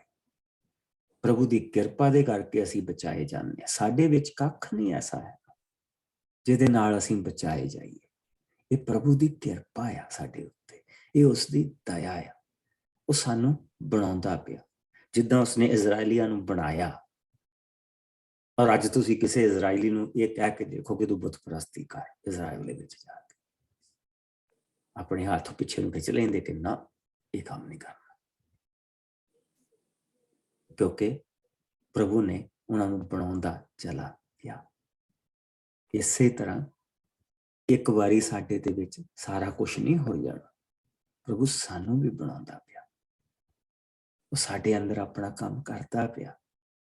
ਪਵਿੱਤਰ ਆਤਮਾ ਸਾਨੂੰ ਦਿੱਤਾ ਗਿਆ ਔਰ ਉਹ ਸਾਨੂੰ ਪ੍ਰਭੂ ਦਾ ਮੰਦਿਰ ਬਣਾ ਰਿਹਾ, ਇੱਕ ਇੱਕ ਕਰਕੇ, ਇੱਕ ਇੱਕ ਦਿਨ ਕਰਕੇ। ਜਿੱਦਾਂ ਜਿੱਦਾਂ ਅਸੀਂ ਪ੍ਰਭੂ ਦਾ ਵਚਨ ਆਪਣੀ ਜ਼ਿੰਦਗੀ ਦੇ ਵਿੱਚ ਲੈਂਦੇ ਜਾਂਦੇ, ਉਦੋਂ ਉਦੋਂ ਅਸੀਂ ਰੱਦੇ ਰੱਖਦੇ ਜਾਂਦੇ ਔਰ ਪ੍ਰਭੂ ਦਾ ਮੰਦਿਰ ਤਿਆਰ ਹੋ ਰਿਹਾ। ਤਸਤਮੇਂ ਇਹ ਸਭ ਤੋਂ ਵੱਡੀ ਚੀਜ਼ ਹੈ ਪ੍ਰਭੂ ਦੀ। ਹੁਣ ਅਸੀਂ ਆ ਗਏ ਆਪਣੇ 19ਵੇਂ ਭਾਵ ਦੇ ਵਿੱਚ, ਕਿਉਂਕਿ ਹੁਣ ਅਸੀਂ ਬੇਸਿਕਲੀ ਇੱਥੇ ਅਸੀਂ ਜਿੱਦਾਂ ਮੈਂ ਕਿਹਾ ਸੀ ਫਿਲਰ ਹੁਣ ਦੇਖਦੇ ਪਏ ਹਾਂ। ਔਰ 1325 ਪ੍ਰਭੂ ਯਿਸੂ ਮਸੀਹ ਦੇ ਆਉਣ ਤੋਂ 1325 ਸਾਲ ਦੇ ਵਿੱਚ ਅਸੀਂ ਪਹੁੰਚ ਚੁੱਕੇ ਹਾਂ। 19ਵਾਂ ਭਾਵ, ਔਰ ਉਸ ਦੀਆਂ ਅਸੀਂ ਆਓ ਅਸੀਂ ਇਸ ਦੀਆਂ ਪਹਿਲੀਆਂ 14 ਆਇਤਾਂ ਨੂੰ ਪਹਿਲਾਂ ਦੇਖੀਏ। ਸੌਰੀ 15 ਆਇਤ, ਪਹਿਲੀਆਂ 15 ਆਇਤ ਮੈਂ ਪੜ੍ਹ ਦੇਣੀ ਪਾਸਟਰ ਜੀ। ਗੋ ਅਹੈਡ ਮੇਰੀ ਭੈਣ। ਇੱਕ ਲੇਵੀ ਅਤੇ ਉਸਦੀ ਰਖੇਲ। ਉਸ ਸਮੇਂ ਇਜ਼ਰਾਈਲ ਦਾ ਕੋਈ ਵੀ ਰਾਜਾ ਨਹੀਂ ਸੀ। ਲੋਕ ਆਪਣੀ ਇੱਛਾ ਅਨੁਸਾਰ ਜਿੱਥੇ ਚਾਹੁੰਦੇ ਜਾਂਦੇ ਸਨ। ਇਫਰਾਇਮ ਦੇ ਪਹਾੜੀ ਇਲਾਕੇ ਵਿੱਚ ਇੱਕ ਲੇਵੀ ਆਦਮੀ ਰਹਿੰਦਾ ਸੀ। ਉਸਨੇ ਯਹੂਦਾ ਦੇ ਨਗਰ ਬੈਤਲਹਮ ਵਿੱਚ ਜਾ ਕੇ ਇੱਕ ਜਵਾਨ ਕੁੜੀ ਨੂੰ ਆਪਣੀ ਰਖੇਲ ਰੱਖ ਲਿਆ। ਪਰ ਉਸਦੀ ਰਖੇਲ ਦਾ ਉਸ ਨਾਲ ਕਿਸੇ ਗੱਲੋਂ ਝਗੜਾ ਹੋ ਗਿਆ। ਇਸ ਲਈ ਉਹ ਬੈਤਲਹਮ ਵਿੱਚ ਜਾ ਕੇ ਆਪਣੇ ਪਿਤਾ ਦੇ ਘਰ 4 ਮਹੀਨਿਆਂ ਤੱਕ ਰਹੀ। ਫਿਰ ਉਹ ਲੇਵੀ ਆਦਮੀ ਆਪਣੇ ਨੌਕਰ ਦੇ ਨਾਲ 2 ਖੋਤੇ ਲੈ ਕੇ ਆਪਣੀ ਰਖੇਲ ਨੂੰ ਵਾਪਸ ਲਿਆਉਣ ਦੇ ਲਈ ਉਸਦੇ ਪਿਤਾ ਦੇ ਘਰ ਬੈਤਲਹਮ ਵਿੱਚ ਗਿਆ। ਕੁੜੀ ਦਾ ਪਿਤਾ ਉਸਨੂੰ ਦੇਖ ਕੇ ਬਹੁਤ ਖੁਸ਼ ਹੋਇਆ ਅਤੇ ਉਸਨੂੰ ਬੜੇ ਪਿਆਰ ਨਾਲ ਮਿਲਿਆ। ਸੋ ਉਸ ਲੇਵੀ ਦੇ ਸਹੁਰੇ ਨੇ ਉਸਨੂੰ ਆਪਣੇ ਘਰ ਠਹਿਰਨ ਲਈ ਜ਼ੋਰ ਦਿੱਤਾ ਅਤੇ ਉਹ 3 ਦਿਨ ਰਿਹਾ। ਉਹਨਾਂ ਨੇ ਉੱਥੇ ਖੂਬ ਖਾਧਾ ਪੀਤਾ। ਚੌਥੇ ਦਿਨ ਉਹ ਉੱਠ ਕੇ ਜਾਣ ਲਈ ਤਿਆਰ ਹੋਇਆ ਤਾਂ ਉਸਦੇ ਸਹੁਰੇ ਨੇ ਕਿਹਾ, ਥੋੜਾ ਭੋਜਨ ਖਾ ਲਓ ਅਤੇ ਕੁਝ ਤਰੋ ਤਾਜ਼ਾ ਹੋ ਕੇ ਵਾਪਸ ਚਲੇ ਜਾਣਾ। ਤਦ ਉਸਨੇ ਆਪਣੇ ਨੌਕਰ ਨਾਲ ਖੂਬ ਰੱਜ ਕੇ ਖਾਧਾ ਪੀਤਾ। ਤਰਕਾਲਾਂ ਵੇਲੇ ਉਸਦੇ ਸਹੁਰੇ ਨੇ ਕਿਹਾ, ਤੁਸੀਂ ਅੱਜ ਦੀ ਰਾਤ ਹੋਰ ਇੱਥੇ ਠਹਿਰੋ ਅਤੇ ਆਨੰਦ ਮਨਾਓ। ਅਗਲੇ ਦਿਨ ਉਹ ਲੇਵੀ ਫਿਰ ਜਾਣ ਦੇ ਲਈ ਉੱਠਿਆ, ਪਰ ਉਸਦੇ ਸਹੁਰੇ ਨੇ ਉਸਨੂੰ 1 ਰਾਤ ਹੋਰ ਉੱਥੇ ਕੱਟਣ ਦੇ ਲਈ ਕਿਹਾ। ਇਸ ਲਈ ਉਹ ਠਹਿਰ ਗਿਆ। ਉਹ ਫਿਰ ਅਗਲੀ ਸਵੇਰੇ ਜਾਣ ਦੇ ਲਈ ਤਿਆਰ ਹੋਏ, ਪਰ ਉਸਦੇ ਸਹੁਰੇ ਨੇ ਫਿਰ 1 ਰਾਤ ਹੋਰ ਉੱਥੇ ਠਹਿਰਨ ਦੇ ਲਈ ਜ਼ੋਰ ਲਾਇਆ ਅਤੇ ਉਹ ਠਹਿਰ ਗਏ। ਸੋ ਅਗਲੇ ਦਿਨ ਉਹ ਲੇਵੀ ਆਪਣੀ ਰਖੇਲ ਅਤੇ ਨੌਕਰ ਨੂੰ ਨਾਲ ਲੈ ਕੇ ਜਾਣ ਲੱਗਾ ਤਾਂ ਉਸਦੇ ਸਹੁਰੇ ਨੇ ਕਿਹਾ, ਦੇਖ ਰਾਤ ਪੈਣ ਵਾਲੀ ਹੈ, ਤੁਸੀਂ ਅੱਜ ਦੀ ਰਾਤ ਇੱਥੇ ਹੀ ਕੱਟ ਲਵੋ, ਕੱਲ ਤੜਕੇ ਚਲੇ ਜਾਣਾ। ਪਰ ਉਸ ਲੇਵੀ ਨੇ ਆਪਣੇ ਸਹੁਰੇ ਦੇ ਘਰ ਹੋਰ ਰੁਕਣ ਤੋਂ ਇਨਕਾਰ ਕਰ ਦਿੱਤਾ। ਤਦ ਆਪਣੀ ਰਖੇਲ ਅਤੇ ਨੌਕਰ ਨੂੰ ਨਾਲ ਲੈ ਕੇ ਯਬੂਸ ਸ਼ਹਿਰ ਦੇ ਲਾਗੇ ਪਹੁੰਚ ਗਿਆ। ਯਬੂਸ ਦਾ ਨਾਂ ਹੈ ਯਰੂਸ਼ਲਮ। ਜਦੋਂ ਉਹ ਯਬੂਸ ਦੇ ਲਾਗੇ ਪਹੁੰਚਾ ਤਾਂ ਦਿਨ ਢਲ ਗਿਆ ਸੀ। ਇਸ ਲਈ ਉਸਦੇ ਨੌਕਰ ਨੇ ਕਿਹਾ, ਰਾਤ ਪੈਣ ਵਾਲੀ ਹੈ, ਕਿਉਂ ਨਾ ਅਸੀਂ ਯਬੂਸੀਆਂ ਦੇ ਇਸ ਸ਼ਹਿਰ ਵਿੱਚ ਅੱਜ ਦੀ ਰਾਤ ਠਹਿਰ ਜਾਈਏ। ਪਰ ਉਸਦੇ ਮਾਲਕ ਨੇ ਉੱਤਰ ਦਿੱਤਾ, ਨਹੀਂ, ਅਸੀਂ ਪਰਾਏ ਲੋਕਾਂ ਦੇ ਸ਼ਹਿਰ ਵਿੱਚ ਨਹੀਂ ਠਹਿਰਾਂਗੇ, ਜਿੱਥੇ ਇਜ਼ਰਾਈਲੀ ਨਹੀਂ ਵੱਸਦੇ। ਅਸੀਂ ਹੋਰ ਅੱਗੇ ਜਾਂਦੇ ਹਾਂ ਅਤੇ ਗਵਾ ਜਾਂ ਰਮਾ ਵਿੱਚ ਜਾ ਕੇ ਠਹਿਰਾਂਗੇ। ਸੋ ਉਹ ਉੱਥੋਂ ਅੱਗੇ ਗਏ ਅਤੇ ਬਿਨਯਾਮੀਨੀਆਂ ਦੇ ਸ਼ਹਿਰ ਗਿਬਾ ਕੋਲ ਸੂਰਜ ਡੁੱਬਣ ਤੱਕ ਪਹੁੰਚ ਗਏ। ਸੋ ਉਹ ਸ਼ਹਿਰ ਦੇ ਅੰਦਰ ਜਾਣ ਵਾਲੇ ਰਾਹ ਤੋਂ ਦੀ ਹੋ ਕੇ ਅੰਦਰ ਚਲੇ ਗਏ। ਉਹ ਇੱਕ ਚੌਂਕ ਵਿੱਚ ਜਾ ਕੇ ਠਹਿਰ ਗਏ, ਕਿਉਂਕਿ ਉਹਨਾਂ ਨੂੰ ਕਿਸੇ ਨੇ ਆਪਣੇ ਘਰ ਠਹਿਰਨ ਲਈ ਨਹੀਂ ਆਖਿਆ ਸੀ। ਨਹੀਂ ਆਗਿਆ ਦਿੱਤੀ ਸੀ। ਸੋ ਅਸੀਂ ਜਿਸ ਵੇਲੇ ਦੇਖਦੇ ਪਏ ਹੁਣ ਇੱਥੇ ਪਹੁੰਚਦੇ ਹਾਂ ਤਾਂ ਅਸੀਂ ਕਹਿੰਦੇ ਹਾਂ ਪਿੱਛੇ ਤੋਂ ਸਾਰਾ ਇਲਾਕਾ ਯਹੂਦਾ ਦੇ ਕਬੀਲੇ ਦੇ ਕੋਲ ਨਹੀਂ, ਇਹ ਵੀ ਇੱਕ ਅਸੀਂ ਉਸ ਸਮੇਂ ਦੇ ਵਿੱਚ ਦੇਖਦੇ ਪਏ ਜਿੱਥੇ ਹਾਲੇ ਤੱਕ ਉਹਨਾਂ ਨੇ ਉਸ ਇਲਾਕੇ ਦੇ ਉੱਤੇ ਕਬਜ਼ੇ ਨਹੀਂ ਕੀਤੇ ਸੀ। ਸੋ ਜਿਸ ਵੇਲੇ ਪ੍ਰਭੂ ਨੇ ਉਹਨਾਂ ਨੂੰ ਵਾਅਦੇ ਦਿੱਤੇ ਸੀ ਤੇ ਪ੍ਰਭੂ ਨੇ ਉਹਨਾਂ ਨੂੰ ਕਿਹਾ ਸੀ ਕਿ ਮੈਂ ਇਹ ਸਾਰੇ ਇਲਾਕੇ ਦੀਆਂ ਧਰਤੀਆਂ ਤੁਹਾਨੂੰ ਦਊਂਗਾ। ਸੋ ਜਿਹੜਾ ਯਹੂਦੀਆ ਦਾ ਜਿਹੜਾ ਇਲਾਕਾ ਆ ਉਹ ਬੇਸਿਕਲੀ ਇਸ ਇਲਾਕੇ ਦੀ ਗੱਲ ਕਰਦੇ ਪਏ ਆ। ਜਰੂਸਲਮ ਇਸ ਇਲਾਕੇ ਦੇ ਵਿੱਚ ਆ ਰਿਹਾ, ਲੇਕਿਨ ਉਸ ਵੇਲੇ ਉੱਥੇ ਯਬੂਸੀ ਲੋਕ ਰਹਿੰਦੇ ਸੀ ਔਰ ਪ੍ਰਭੂ ਨੇ ਉਹਨਾਂ ਨੂੰ ਕਿਹਾ ਸੀਗਾ, ਜਿਸ ਤਰ੍ਹਾਂ ਕਿ ਪ੍ਰਭੂ ਨੇ ਵਾਅਦਾ ਕੀਤਾ ਸੀ, let me see if I have those, ਕਿ ਮੈਂ ਤੁਹਾਨੂੰ ਇਹ ਸਾਰੀ ਧਰਤੀ, ਜਿਸ ਵੇਲੇ ਅਬਰਾਹਮ ਇਸ ਇਲਾਕੇ ਦੇ ਵਿੱਚ ਆਇਆ ਸੀ ਤਾਂ ਇੱਥੇ ਸਾਰੇ ਲੋਕ ਰਹਿੰਦੇ ਸੀਗੇ। ਅਸੀਂ ਗਿਰਗਾਸਾਈਟ ਦੇਖਦੇ ਹਾਂ, ਅਸੀਂ ਕੈਨਾਨਾਈਟਸ ਦੇਖਦੇ ਹਾਂ, ਅਸੀਂ ਪੈਰੀਜ਼ਾਈਟਸ ਦੇਖਦੇ ਹਾਂ, ਫਿਰ ਕੈਨਾਨਾਈਟਸ ਇਸ ਇਲਾਕੇ ਦੇ ਵਿੱਚ ਵੀ ਰਹਿੰਦੇ ਸੀ, ਹਿੱਤੀ ਹੀਵਾਈਟ ਇੱਥੇ ਰਹਿੰਦੇ ਸੀਗੇ, ਕੈਨਾਨਾਈਟ ਇਸ ਇਲਾਕੇ ਦੇ ਵਿੱਚ ਰਹਿੰਦੇ ਸੀ, ਫਲਸਤੀ ਜਿਹੜੇ ਸੀ ਉਹ ਇਸ ਇਲਾਕੇ ਦੇ ਵਿੱਚ ਰਹਿੰਦੇ ਸੀ। ਲੇਕਿਨ ਦੇਖੋ ਅੱਜ ਜਰੂਸਲਮ ਆ ਔਰ ਇੱਥੇ ਜੈਬੂਸਾਈਟ ਜਿਹੜੇ ਲੋਕ ਆ ਉਹ ਇਸ ਇਲਾਕੇ ਦੇ ਵਿੱਚ ਰਹਿੰਦੇ ਸੀ ਔਰ ਇਸ ਇਲਾਕੇ ਦੇ ਉੱਤੇ ਹਾਲੇ ਤੱਕ ਕਬਜ਼ਾ ਨਹੀਂ ਹੋਇਆ ਸੀ। ਸੋ ਇਸ ਕਰਕੇ ਅਸੀਂ ਉਹਨਾਂ ਚੀਜ਼ਾਂ ਨੂੰ ਪੜ੍ਹਦੇ ਪਏ ਹਾਂ, ਕਿਉਂਕਿ ਗਾਂ ਜਾ ਕੇ ਇਸ ਤੋਂ ਬਾਅਦ ਦੇ ਵਿੱਚ ਜਾ ਕੇ ਇਹਨਾਂ ਸਾਰਿਆਂ ਇਲਾਕਿਆਂ ਦੇ ਵਿੱਚ ਕਬਜ਼ੇ ਹੋਏ ਆ। ਸੋ ਜਿਸ ਵੇਲੇ ਉਹ ਇਸ ਇਲਾਕੇ ਦੇ ਵਿੱਚ ਪਹੁੰਚਾ ਤੇ ਉਹ ਕਹਿੰਦੇ ਕਿ ਨਹੀਂ, ਇੱਥੇ ਅਸੀਂ ਨਹੀਂ ਠਹਿਰਾਂਗੇ। ਸੋ ਅਸੀਂ ਵਾਪਸ ਜਿਹੜਾ ਆ ਉਹ ਆਪਣੇ ਜਿੱਥੇ ਸਾਡੇ ਇਜ਼ਰਾਈਲੀ ਭੈਣ ਭਰਾ ਆ ਉਹਨਾਂ ਦੇ ਕੋਲ ਜਾ ਕੇ ਅਸੀਂ ਠਹਿਰਾਂਗੇ। ਸੋ ਇਹਨਾਂ ਚੀਜ਼ਾਂ ਨੂੰ ਜਿਸ ਲਈ ਅਸੀਂ ਦੇਖਦੇ ਪਏ ਹਾਂ ਤੇ ਅਸੀਂ ਇਹ ਦੇਖਦੇ ਪਏ ਹਾਂ ਕਿ ਕਿਸ ਤਰ੍ਹਾਂ ਪ੍ਰਭੂ ਦੇ ਉਸ ਸਮੇਂ ਦੇ ਵਿੱਚ, ਕਿਉਂਕਿ ਜਿਸ ਲਈ ਉੱਥੋਂ ਅਸੀਂ ਨਿਆਂਇਆਂ ਦੇ ਵਿੱਚ ਆ ਰਹੇ ਸੀ ਤਾਂ ਉੱਥੇ ਫਟਾਫਟ ਸਾਨੂੰ ਇਹਨਾਂ ਚੀਜ਼ਾਂ ਦੇ ਵਿੱਚ ਦੀ ਕੱਢਿਆ ਗਿਆ ਸੀਗਾ ਕਿ ਕਿਹੜਾ ਨਿਆਂਈ ਆਇਆ, ਕੀ ਹੋਇਆ, ਕਿੱਦਾਂ ਉਹ ਪਾਪ ਦੇ ਵਿੱਚ ਡਿੱਗੇ, ਕਿੱਦਾਂ ਉਹਨਾਂ ਨੂੰ ਪ੍ਰਭੂ ਨੇ ਦੁੱਖਾਂ ਦੇ ਵਿੱਚ ਪਾਇਆ। ਫਿਰ ਪ੍ਰਭੂ ਨੇ ਆਪਣਾ ਨਿਆਂਈ ਉਹਨਾਂ ਦੇ ਵਿੱਚ ਲੈ ਕੇ ਆਇਆ ਔਰ ਪ੍ਰਭੂ ਨੇ ਉਹਨਾਂ ਨੂੰ ਉਸ ਮੁਸੀਬਤ ਦੇ ਵਿੱਚੋਂ ਬਾਹਰ ਕੱਢਿਆ। ਉੱਥੇ ਅਸੀਂ ਬਾਰ-ਬਾਰ ਇਹ ਚੀਜ਼ਾਂ ਨੂੰ ਉੱਥੇ ਸਾਰਾ ਜਿਹੜਾ ਸਾਡਾ ਧਿਆਨ ਸੀਗਾ ਉਹਨਾਂ ਨੇ ਉਸ ਚੀਜ਼ ਦੇ ਉੱਤੇ ਲਾਇਆ ਸੀ। ਲੇਕਿਨ ਇਸ ਦੇ ਵਿੱਚ ਬਹੁਤ ਸਾਰੀਆਂ ਹੋਰ ਘਟਨਾਵਾਂ ਘਟਦੀਆਂ ਪਈਆਂ ਸੀ, ਜਿਨ੍ਹਾਂ ਦੇ ਵਿੱਚ ਇਹ ਛੋਟੀਆਂ-ਛੋਟੀਆਂ ਘਟਨਾਵਾਂ ਜਿਹਨਾਂ ਨੂੰ ਅਸੀਂ ਦੇਖਦੇ ਪਏ ਹਾਂ, ਜਿਨ੍ਹਾਂ ਨੇ ਆਲਸੋ ਇੱਕ ਵੱਡਾ ਰੂਪ ਲਿਆ। 16 ਆਇਤ ਤੋਂ ਲੈ ਕੇ ਆਓ ਹੁਣ ਅਸੀਂ ਅੱਗੇ ਦੇਖੀਏ। 16 ਆਇਤ ਤੋਂ ਲੈ ਕੇ ਅਸੀਂ 30 ਆਇਤ ਤੱਕ ਇਸ ਨੂੰ ਖਤਮ ਕਰਾਂਗੇ। ਤਦ ਇੱਕ ਬੁੱਢਾ ਆਦਮੀ ਆਪਣਾ ਦਿਨ ਭਰ ਦਾ ਕੰਮ ਕਰਨ ਦੇ ਪਿੱਛੋਂ ਵਾਪਸ ਸ਼ਹਿਰ ਵਿੱਚ ਆ ਰਿਹਾ ਸੀ। ਉਹ ਆਦਮੀ ਇਫਰਾਇਮ ਦੇ ਪਹਾੜੀ ਇਲਾਕੇ ਦਾ ਰਹਿਣ ਵਾਲਾ ਸੀ, ਪਰ ਗਿਬਿਆ ਵਿੱਚ ਵਸ ਗਿਆ ਸੀ। ਉੱਥੋਂ ਦੇ ਬਾਕੀ ਦੇ ਨਿਵਾਸੀ ਬਿਨਯਾਮੀਨੀ ਸਨ। ਉਸ ਆਦਮੀ ਨੇ ਚੌਂਕ ਵਿੱਚ ਬੈਠੇ ਯਾਤਰੀਆਂ ਨੂੰ ਦੇਖਿਆ ਅਤੇ ਉਹਨਾਂ ਤੋਂ ਪੁੱਛਿਆ, ਤੁਸੀਂ ਕੌਣ ਹੋ ਅਤੇ ਕਿੱਥੋਂ ਆ ਰਹੇ ਹੋ? ਉਸ ਲੇਵੀ ਨੇ ਉੱਤਰ ਦਿੱਤਾ, ਮੈਂ ਇਫਰਾਇਮ ਦੇ ਪਹਾੜੀ ਇਲਾਕੇ ਦਾ ਰਹਿਣ ਵਾਲਾ ਹਾਂ। ਇਸ ਵੇਲੇ ਮੈਂ ਯਹੂਦਾ ਦੇ ਨਗਰ ਬੈਤਲਹਮ ਤੋਂ ਵਾਪਸ ਇਫਰਾਇਮ ਦੇ ਇਲਾਕੇ ਨੂੰ ਜਾ ਰਿਹਾ ਹਾਂ। ਅੱਜ ਦੀ ਰਾਤ ਕੱਟਣ ਦੇ ਵਾਸਤੇ ਕਿਸੇ ਨੇ ਸਾਨੂੰ ਆਪਣੇ ਘਰ ਆਉਣ ਲਈ ਨਹੀਂ ਕਿਹਾ। ਮੇਰੇ ਕੋਲ ਮੇਰੀ ਰਖੇਲ ਅਤੇ ਨੌਕਰ ਦੇ ਖਾਣ ਪੀਣ ਲਈ ਸਭ ਕੁਝ ਹੈ ਅਤੇ ਆਪਣੇ ਖੋਤਿਆਂ ਦੇ ਚਾਰਨ ਲਈ ਦਾਣਾ ਵੀ ਹੈ। ਸਾਡੇ ਕੋਲ ਕਿਸੇ ਚੀਜ਼ ਦੀ ਘਾਟ ਨਹੀਂ। ਉਸ ਬੁੱਢੇ ਆਦਮੀ ਨੇ ਉਹਨਾਂ ਨੂੰ ਕਿਹਾ, ਤੁਸੀਂ ਮੇਰੇ ਘਰ ਆ ਕੇ ਠਹਿਰੋ, ਮੈਂ ਆਪ ਤੁਹਾਡੀ ਸਾਰੀ ਦੇਖਭਾਲ ਕਰਾਂਗਾ। ਸੋ ਉਹ ਬੁੱਢਾ ਉਹਨਾਂ ਨੂੰ ਆਪਣੇ ਘਰ ਲੈ ਗਿਆ ਅਤੇ ਉਸਨੇ ਉਹਨਾਂ ਦੇ ਖੋਤਿਆਂ ਨੂੰ ਚਾਰਾ ਪਾਇਆ ਅਤੇ ਉਹਨਾਂ ਦੇ ਹੱਥ ਪੈਰ ਧੁਆਏ।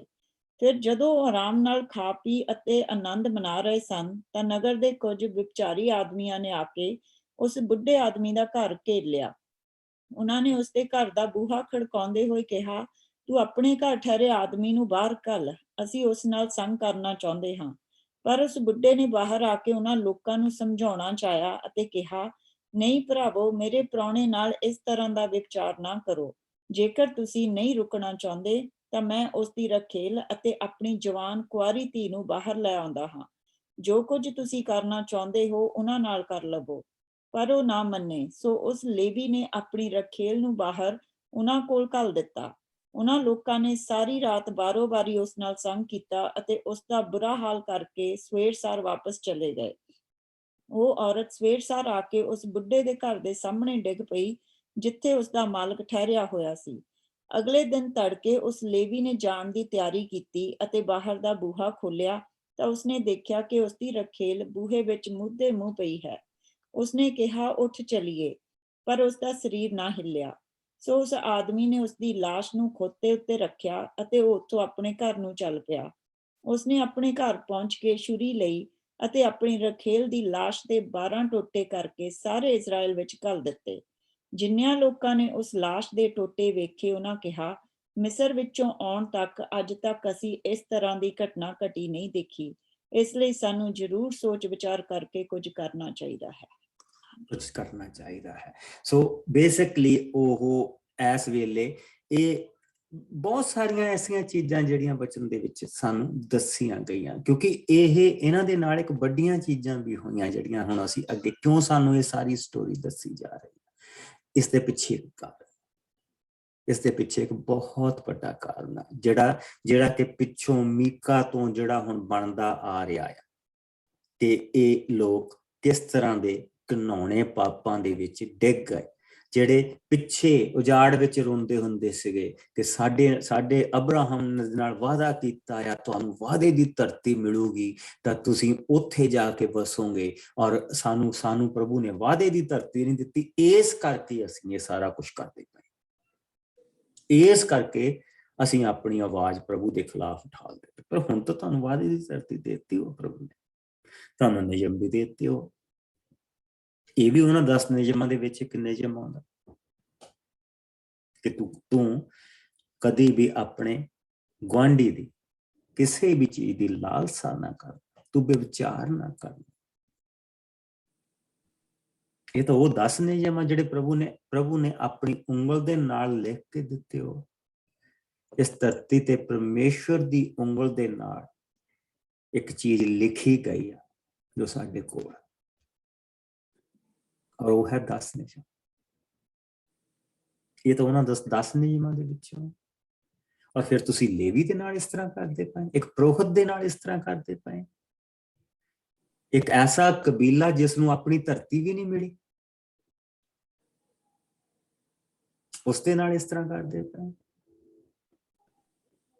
ਸੋ ਅਸੀਂ ਇਹ ਦੇਖਦੇ ਪਏ ਹਾਂ ਕਿ ਜਦ ਪ੍ਰਭੂ ਨੇ ਉਹ ਸਾਰੀਆਂ ਚੀਜ਼ਾਂ ਉਹਨਾਂ ਨੂੰ ਦੇ ਦਿੱਤੀਆਂ, ਉਹਨਾਂ ਦੇ ਵੈਰੀਆਂ ਨੂੰ ਉਹਨਾਂ ਦੇ ਮੋਹਰਿਓਂ ਦੜਾ ਦਿੱਤਾ, ਧਰਤੀ ਤੇ ਵਸਾ ਦਿੱਤਾ, ਤੇ ਉਹਨਾਂ ਦੇ ਜਿਹੜੇ ਦਿਮਾਗ ਉਹ ਫਿੱਟ ਗਏ।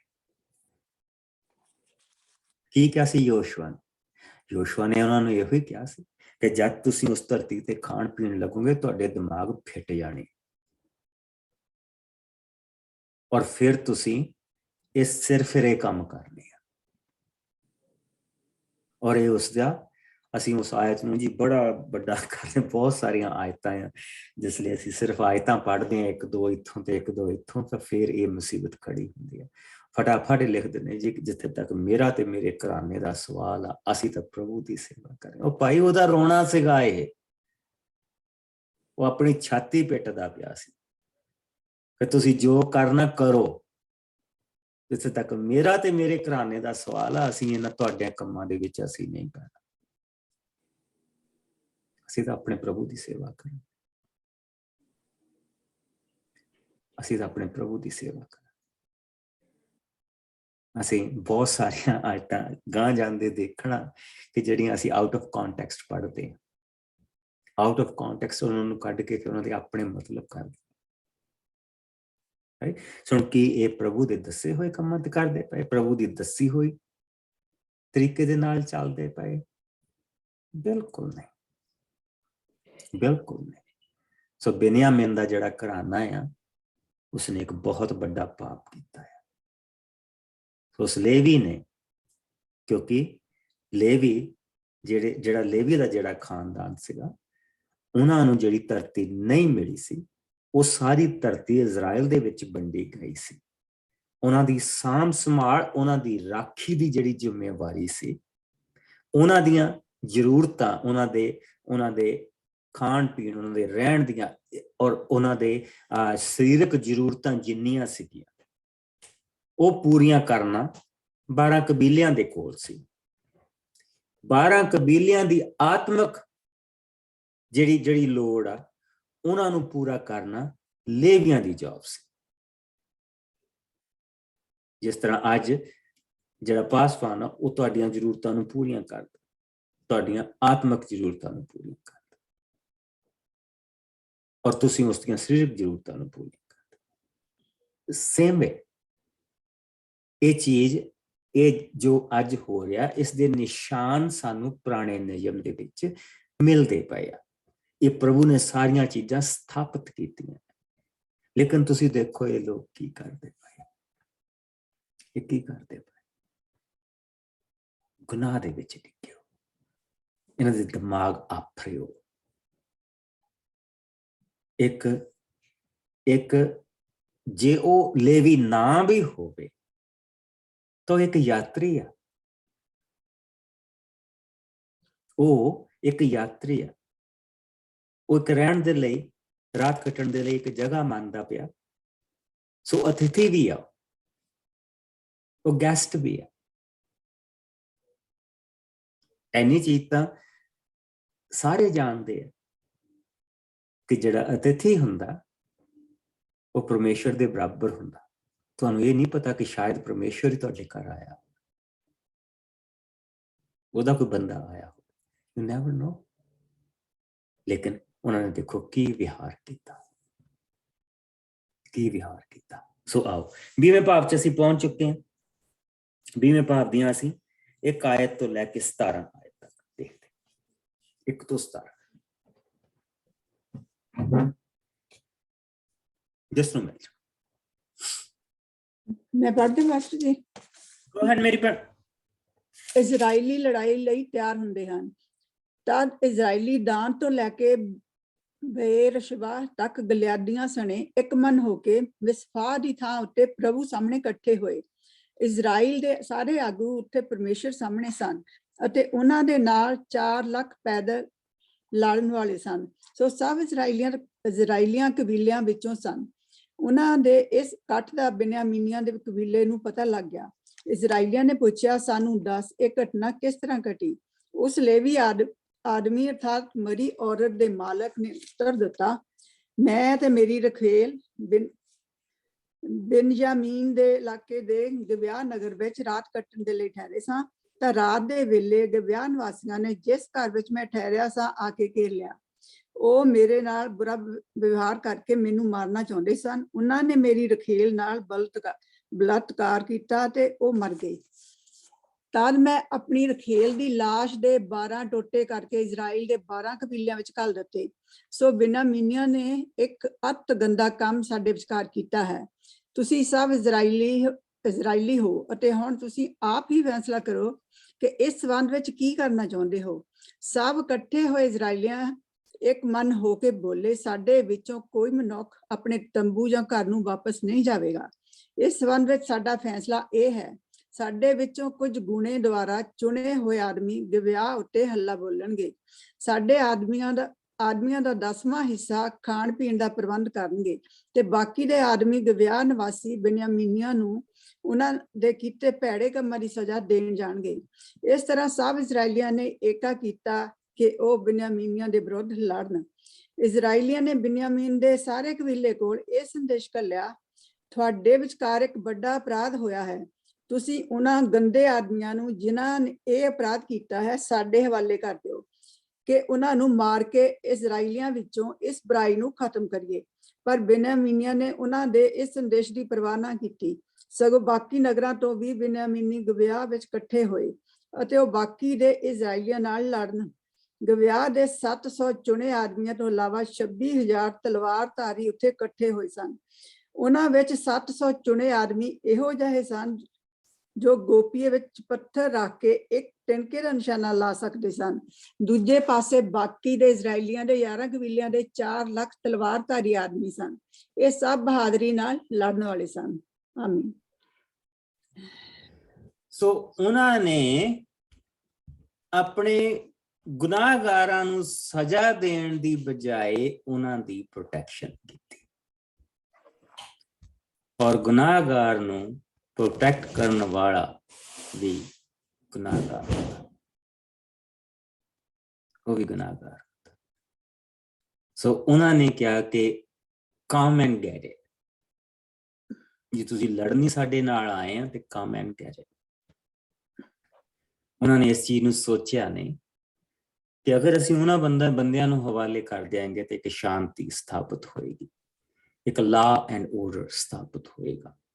ਬਾਕੀ ਦੇ ਕਬੀਲੇ ਦੇ ਲੋਕ ਇੱਥੇ ਇਕੱਠੇ ਹੋਏ, ਉਹ ਇਸ ਚੀਜ਼ ਨੂੰ ਦੇਖਣਗੇ।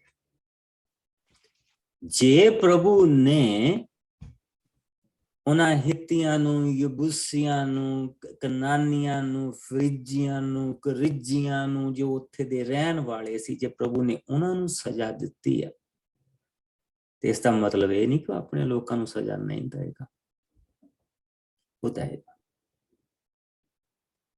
ਲੇਕਿਨ ਉਹ ਸਜ਼ਾ ਇੱਕ ਅਲੱਗ ਤਰੀਕੇ ਦੀ ਹੋਏਗੀ।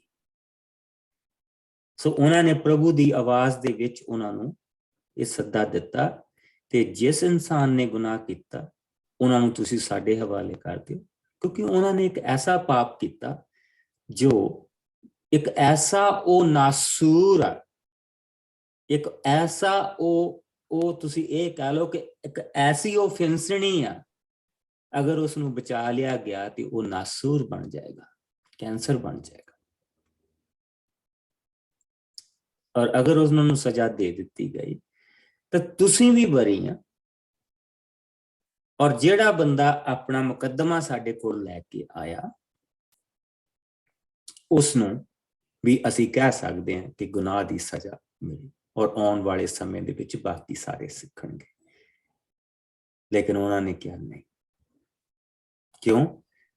ਯਹੋਸ਼ੂਆ ਨੇ ਜੋ ਕਿਹਾ ਸੀ, ਤੁਹਾਡੇ ਦਿਮਾਗ ਆਫਰ ਜਾਣਗੇ, ਤੁਹਾਡੀ ਬੁੱਧੀ ਭ੍ਰਸ਼ਟ ਹੋ ਜਾਏਗੀ। ਉਹ ਹੋ ਰਹੀ, ਕਿਉਂਕਿ ਅਸੀਂ ਪ੍ਰਭੂ ਦੇ ਵਚਨ ਦੇ ਵਿੱਚੋਂ ਅਸੀਂ ਉਹ ਸਾਰੀਆਂ ਚੀਜ਼ਾਂ ਦੇਖਦੇ ਪਏ ਹਾਂ। ਇੱਕ ਜੋ ਪ੍ਰਭੂ ਨੇ ਵਾਅਦੇ ਕੀਤੇ ਆ, ਪ੍ਰਭੂ ਉਹ ਪੂਰੇ ਕਰਦਾ ਪਿਆ। ਠੀਕ, ਅਸੀਂ ਉਹ ਸਾਰੀਆਂ ਚੀਜ਼ਾਂ ਦੇਖਦੇ ਪਏ ਹਾਂ ਕਿ ਜੋ ਅਬਰਾਹਮ ਦੇ ਨਾਲ ਉਸਨੇ ਵਾਅਦੇ ਕੀਤੇ, ਉਸਦੀ ਸੰਤਾਨ ਦੇ ਲਈ ਪ੍ਰਭੂ ਸਾਰੇ ਪੂਰੇ ਕਰਦਾ ਪਿਆ। ਜੋ ਅਬਰਾਹਮ ਨੇ ਆਪਣੇ ਪੁੱਤਰਾਂ ਨੂੰ ਬਰਕਤਾਂ ਦਿੱਤੀਆਂ ਜਾਂ ਬਖਸ਼ਿਸ਼ਾਂ ਦਿੱਤੀਆਂ, ਉਹ ਪੂਰੀਆਂ ਹੋ ਰਹੀਆਂ। ਉਸ ਤੋਂ ਬਾਅਦ ਉਹਦੇ ਪੁੱਤਰ ਇਸਹਾਕ ਨੇ ਜੋ ਆਪਣੇ ਪੁੱਤਰ ਨੂੰ ਬਰਕਤ ਦਿੱਤੀ ਤੇ ਅਸੀਸ ਦਿੱਤੀ, ਉਹ ਪੂਰੀ ਹੋ ਰਹੀ ਹੈ। ਅਗਰ ਉਸ ਤੋਂ ਪਿੱਛੇ ਚਲ ਜਾਈਏ ਤੇ ਅਸੀਂ ਨੋਹਾ ਦੇ ਸਮੇਂ ਦੇ ਵਿੱਚ ਚਲ ਜਾਈਏ, ਜੋ ਨੋਹਾ ਨੇ ਆਪਣੇ ਪੁੱਤਰਾਂ ਨੂੰ ਬਰਕਤਾਂ ਜਾਂ ਬਖਸ਼ਿਸ਼ਾਂ ਦਿੱਤੀਆਂ, ਉਹ ਪੂਰੀਆਂ ਹੋ ਰਹੀਆਂ। ਔਰ ਇਸ ਤਰ੍ਹਾਂ ਅਸੀਂ ਯਹੋਸ਼ੂਆ ਤੱਕ ਪਹੁੰਚ ਗਏ ਹਾਂ, ਜੋ ਯਹੋਸ਼ੂਆ ਨੇ ਆਪਣੀ ਦੁਆ ਦੇ ਵਿੱਚ ਇਹ ਬਰਕਤਾਂ ਔਰ ਬਖਸ਼ਿਸ਼ਾਂ ਦਿੱਤੀਆਂ, ਉਹ ਪੂਰੀਆਂ ਹੋ ਰਹੀਆਂ। ਬਰਕਤਾਂ ਵੀ ਪੂਰੀਆਂ ਹੋ ਰਹੀਆਂ। ਬਰਕਤ ਇਹ ਆ ਕਿ ਦਾਨ ਦਾ ਕਬੀਲਾ ਗਿਆ, ਈਵਨ ਦੋ ਕਿ ਬੁੱਤ ਚੁੱਕਿਆ ਆਇਆ ਹੱਥ ਦੇ ਵਿੱਚ, ਉਸਨੇ ਕਿਹਾ ਸੀ ਕਿ ਜਿੱਦਾਂ ਜਿੱਦਾਂ ਤੁਹਾਡੀ ਗਿਣਤੀ ਵਧੂਗੀ, ਪ੍ਰਭੂ ਤੁਹਾਨੂੰ ਉਹ ਧਰਤੀ ਦੇਏਗਾ। ਪ੍ਰਭੂ ਨੇ ਉਹ ਧਰਤੀ ਦਿੱਤੀ। ਇਹ ਬਰਕਤ ਸੀ। ਇਹ ਜੋ ਅਸੀਂ ਦੇਖ ਰਹੇ ਹਾਂ, ਉਸਨੇ ਕਿਹਾ ਸੀ ਤੁਹਾਡੇ ਦਿਮਾਗ ਆਫਰ ਜਾਣਗੇ, ਤੁਸੀਂ ਗੁਨਾਹ ਕਰੋਗੇ, ਪ੍ਰਭੂ ਤੁਹਾਨੂੰ ਸਜ਼ਾ ਦੇਏਗਾ। ਇਹ ਹੁਣ ਉਹ ਚੀਜ਼ ਅਸੀਂ ਦੇਖਦੇ ਪਏ ਹਾਂ। ਲੇਕਿਨ ਇਸਰਾਇਲ ਦੇ ਲਈ ਸਾਨੂੰ ਇਸ ਚੀਜ਼ ਦੇ ਲਈ ਖੁਸ਼ ਹੋਣਾ ਚਾਹੀਦਾ ਕਿ ਬਾਕੀ ਦੇ ਇਸਰਾਇਲ ਨੇ ਇਹ ਨਹੀਂ ਕਿਹਾ ਚਲੋ ਕੋਈ ਗੱਲ ਨਹੀਂ, ਕੋਈ ਗੱਲ ਨਹੀਂ। ਉਹ ਕਿਹੜੀ ਉਹਦੀ ਪਤਨੀ ਸੀ, ਰਖੇਲ ਹੀ ਸੀਗੀ, ਉਹ ਰਖੇਲ ਸੀਗੀ, ਕੋਈ ਹੋਰ ਲੈ ਲਵੇ, ਉਹਨੂੰ ਪੈਸੇ ਦੇ ਦਿਓ, ਕੋਈ ਹੋਰ ਵਾਅ ਕਰ ਲਊਗਾ ਕੁਝ। ਨਹੀਂ ਨਾ, ਇਹ ਚੀਜ਼ ਨਹੀਂ ਹੋਣ ਦਿੱਤੀ ਉਹਨਾਂ ਨੇ। ਹੁਣ ਸਾਰੇ ਉਹ ਇਕੱਠੇ ਹੋਏ ਆ, ਔਰ ਉਹ ਸਾਰੇ ਇਕੱਠੇ ਹੋ ਕੇ ਉਹਨਾਂ ਉੱਥੇ ਗਏ ਆ, ਔਰ ਉਹਨਾਂ ਨੇ ਕਿਹਾ ਇਸ ਚੀਜ਼ ਦਾ ਫੈਸਲਾ ਕੀਤਾ ਜਾਏਗਾ, ਇਸ ਚੀਜ਼ ਦਾ ਫੈਸਲਾ ਕੀਤਾ ਜਾਏਗਾ। ਲੇਕਿਨ ਬਿਨਯਾਮੀਨ ਦੇ ਕਬੀਲੇ ਨੇ, ਔਰ ਅਗਰ ਦੇਖਿਆ ਜਾਵੇ ਕਿ ਬਿਨਯਾਮੀਨ ਦੇ ਕਬੀਲਾ ਕਿੱਡਾ ਕਾ, ਤੁਸੀਂ ਉਹ ਵੀ ਤੁਸੀਂ ਦੇਖੋਗੇ ਕਿ ਜਿਸਲੇ ਮੱਤ ਮਾਰਦਾ ਪਾਪ ਇਨਸਾਨ ਦੀ, ਤਾਂ ਉਹਦੀ ਹਾਲਤ ਕੀ ਹੁੰਦੀ ਆ। ਆ ਜਿਹੜੀ ਛੋਟੀ ਜੀ ਧਰਤੀ ਤੁਸੀਂ ਦੇਖਦੇ ਪਏ ਆ ਨਾ, ਇੰਨੀ ਕ, ਇਹ ਆ ਬਿਨਯਾਮੀਨ ਦਾ ਕਬੀਲਾ ਸਾਰਾ। ਔਰ ਆ ਮਨੱਸੇ ਦਾ ਕਬੀਲਾ ਜਿਹੜਾ ਆਇਆ, ਇੱਥੋਂ ਜਬਲੂਨ ਦਾ ਕਬੀਲਾ ਆਇਆ, ਇਸਖਾਰ ਦਾ ਕਬੀਲਾ ਆਇਆ, ਐਸਰ ਦਾ ਕਬੀਲਾ, ਨਫਤਾਲੀ ਦਾ, ਸਿਮਿਓਨ ਦਾ, ਯਹੂਦਾ ਦਾ, ਰਬਿਓਨ ਦਾ, ਗਾਦ ਦਾ, ਇਹ ਸਾਰੇ ਇਕੱਠੇ ਹੋਏ ਹੋ ਆ। ਇਹ ਸਾਰੇ ਇਕੱਠੇ ਹੋ ਕੇ ਇੱਥੇ ਇਫਰਾਇਮ ਦੇ ਵਿੱਚ ਆਏ ਹੋਏ ਨੇ। ਸਾਰਿਆਂ ਦਾ ਇੱਥੇ ਇਫਰਾਇਮ ਦੇ ਵਿੱਚ ਆਏ ਹੋ, ਕਿਉਂਕਿ ਪ੍ਰਭੂ ਦਾ ਤੰਬੂ ਇੱਥੇ ਹੈ, ਪਵਿੱਤਰ ਤੰਬੂ ਇੱਥੇ। ਸੋ ਇਸ ਵੇਲੇ ਉਹ ਇਸ ਇਲਾਕੇ ਦੇ ਵਿੱਚ ਸਾਰੇ ਇਕੱਠੇ ਹੋ ਕੇ ਆਏ ਹੋ। ਆਪਣੇ ਵਿੱਚੋਂ ਜੋ ਥੋੜੇ ਵੀ ਆਏ ਤਾਂ ਲੱਖ ਜਾਣੇ ਉੱਥੇ ਇਕੱਠਾ ਹੋਇਆ ਹੈ ਬੰਦਾ, ਜਿਹੜਾ ਉਹਨਾਂ ਦਾ ਲੜਾਕਾ ਹੈ। ਲੇਕਿਨ ਇੰਨਾ ਕੁ ਕਬੀਲਾ ਇਹ ਕਹਿ ਰਿਹਾ ਉਹਨਾਂ ਨੂੰ ਕਿ ਕੋਈ ਨਹੀਂ, ਤੇ ਜੰਗ ਕਰਨੀ ਤਾਂ ਫਿਰ ਜੰਗ ਕਰ ਲਓ, ਅਸੀਂ ਤਿਆਰ। ਪਰ ਅਸੀਂ ਜਿਨ੍ਹਾਂ ਨੇ ਗੁਨਾਹ ਕੀਤਾ ਉਹਨੂੰ ਨਹੀਂ ਅਸੀਂ ਤੁਹਾਨੂੰ ਦੇਣਾ, ਉਹਨਾਂ ਨੂੰ ਨਹੀਂ ਤੁਹਾਨੂੰ ਦੇਣਾ। ਸੋ ਅਸੀਂ ਜਿਸ ਵੇਲੇ ਪ੍ਰਭੂ ਦੇ, ਕਈ ਵਾਰ ਅਸੀਂ ਪ੍ਰਭੂ ਦਾ ਜਿਹੜਾ ਵਚਨ ਆ ਉਹ ਇਤਿਹਾਸ ਦੇ ਵਿੱਚ, ਸਮੇਂ ਦੇ ਵਿੱਚ ਨਾ ਪੜ੍ਹਦਿਆਂ ਹੋਏ ਜਿਸ ਵੇਲੇ ਪੜ੍ਹਦੇ ਹਾਂ ਤਾਂ ਫਿਰ ਸਾਨੂੰ ਸਮਝ ਨਹੀਂ ਆਉਂਦਾ। ਪਰ ਜਿਸ ਵੇਲੇ ਅਸੀਂ ਪ੍ਰਭੂ ਦੇ ਵਚਨ ਨੂੰ ਉਹਦੇ ਇਤਿਹਾਸ ਦੇ ਵਿੱਚ ਰੱਖ ਕੇ ਪੜ੍ਹਦੇ ਹਾਂ ਤੇ ਫਿਰ ਸਾਨੂੰ ਉਸਦੀ ਸਮਝ ਆਉਂਦੀ ਆ। ਸੋ ਕੱਲ ਨੂੰ ਸਾਡਾ ਸਮਾਂ ਹੋ ਗਿਆ, ਕੱਲ ਨੂੰ ਹੁਣ ਆਪਾਂ ਇਸ ਨੂੰ ਖਤਮ ਕਰਾਂਗੇ, ਔਰ ਕੱਲ ਨੂੰ ਖਤਮ ਕਰਕੇ ਤਾਂ ਫਿਰ ਆਪਾਂ ਇੱਕ ਵਾਰੀ ਫਿਰ ਉਤਪਤ ਤੋਂ ਲੈ ਕੇ ਆਪਣੇ ਮੈਪਸ ਦੇ ਵਿੱਚ ਦੀ ਗੁਜ਼ਰਾਂਗੇ ਔਰ ਇੱਥੇ ਤੱਕ ਜਿੱਥੇ ਤੱਕ ਸਾਨੂੰ ਪ੍ਰਭੂ ਲੈ ਕੇ ਆਇਆ, ਕਿਉਂਕਿ ਕੱਲ ਨੂੰ ਇੱਕ ਐਸਾ ਸਮਾਂ ਹੋਣਾ ਕਿ ਅਸੀਂ ਜਿਹੜਾ ਆਖਰੀ ਨਿਆਈ ਆ ਔਰ ਪਹਿਲਾ ਨਬੀ ਆ, ਆਖਰੀ ਨਿਆਈ ਆ, ਪਹਿਲਾ ਨਬੀ ਸੈਮੂਅਲ, ਅਸੀਂ ਉੱਥੇ ਪਹੁੰਚ ਜਾਣਾ। ਸੋ ਉਹ ਪੂਰਾ ਹੋਣ ਤੋਂ ਬਾਅਦ ਇਹ ਜਿਹੜਾ ਸਾਡਾ 1.5 ਚੈਪਟਰ ਰਹਿ ਗਿਆ, 1.5 ਚੈਪਟਰ ਖਤਮ ਕਰਨ ਤੋਂ ਬਾਅਦ ਫਿਰ ਅਸੀਂ ਉਤਪਤ ਤੋਂ ਲੈ ਕੇ ਅਸੀਂ ਕਿੱਥੇ ਤੱਕ ਪਹੁੰਚੇ ਅਸੀਂ ਉਹ ਸਾਰਾ ਅੰਸ਼ ਦੇਖਾਂਗੇ, ਤਾਂ ਕਿ ਸਾਡੇ ਲਈ ਸਾਰੀਆਂ ਚੀਜ਼ਾਂ ਰਿਫਰੈਸ਼ ਹੋ ਜਾਣ ਔਰ ਫਿਰ ਉਸ ਤੋਂ ਬਾਅਦ ਅਸੀਂ ਅੱਗੇ ਵਧਾਂਗੇ। Let us ਪ੍ਰੇ।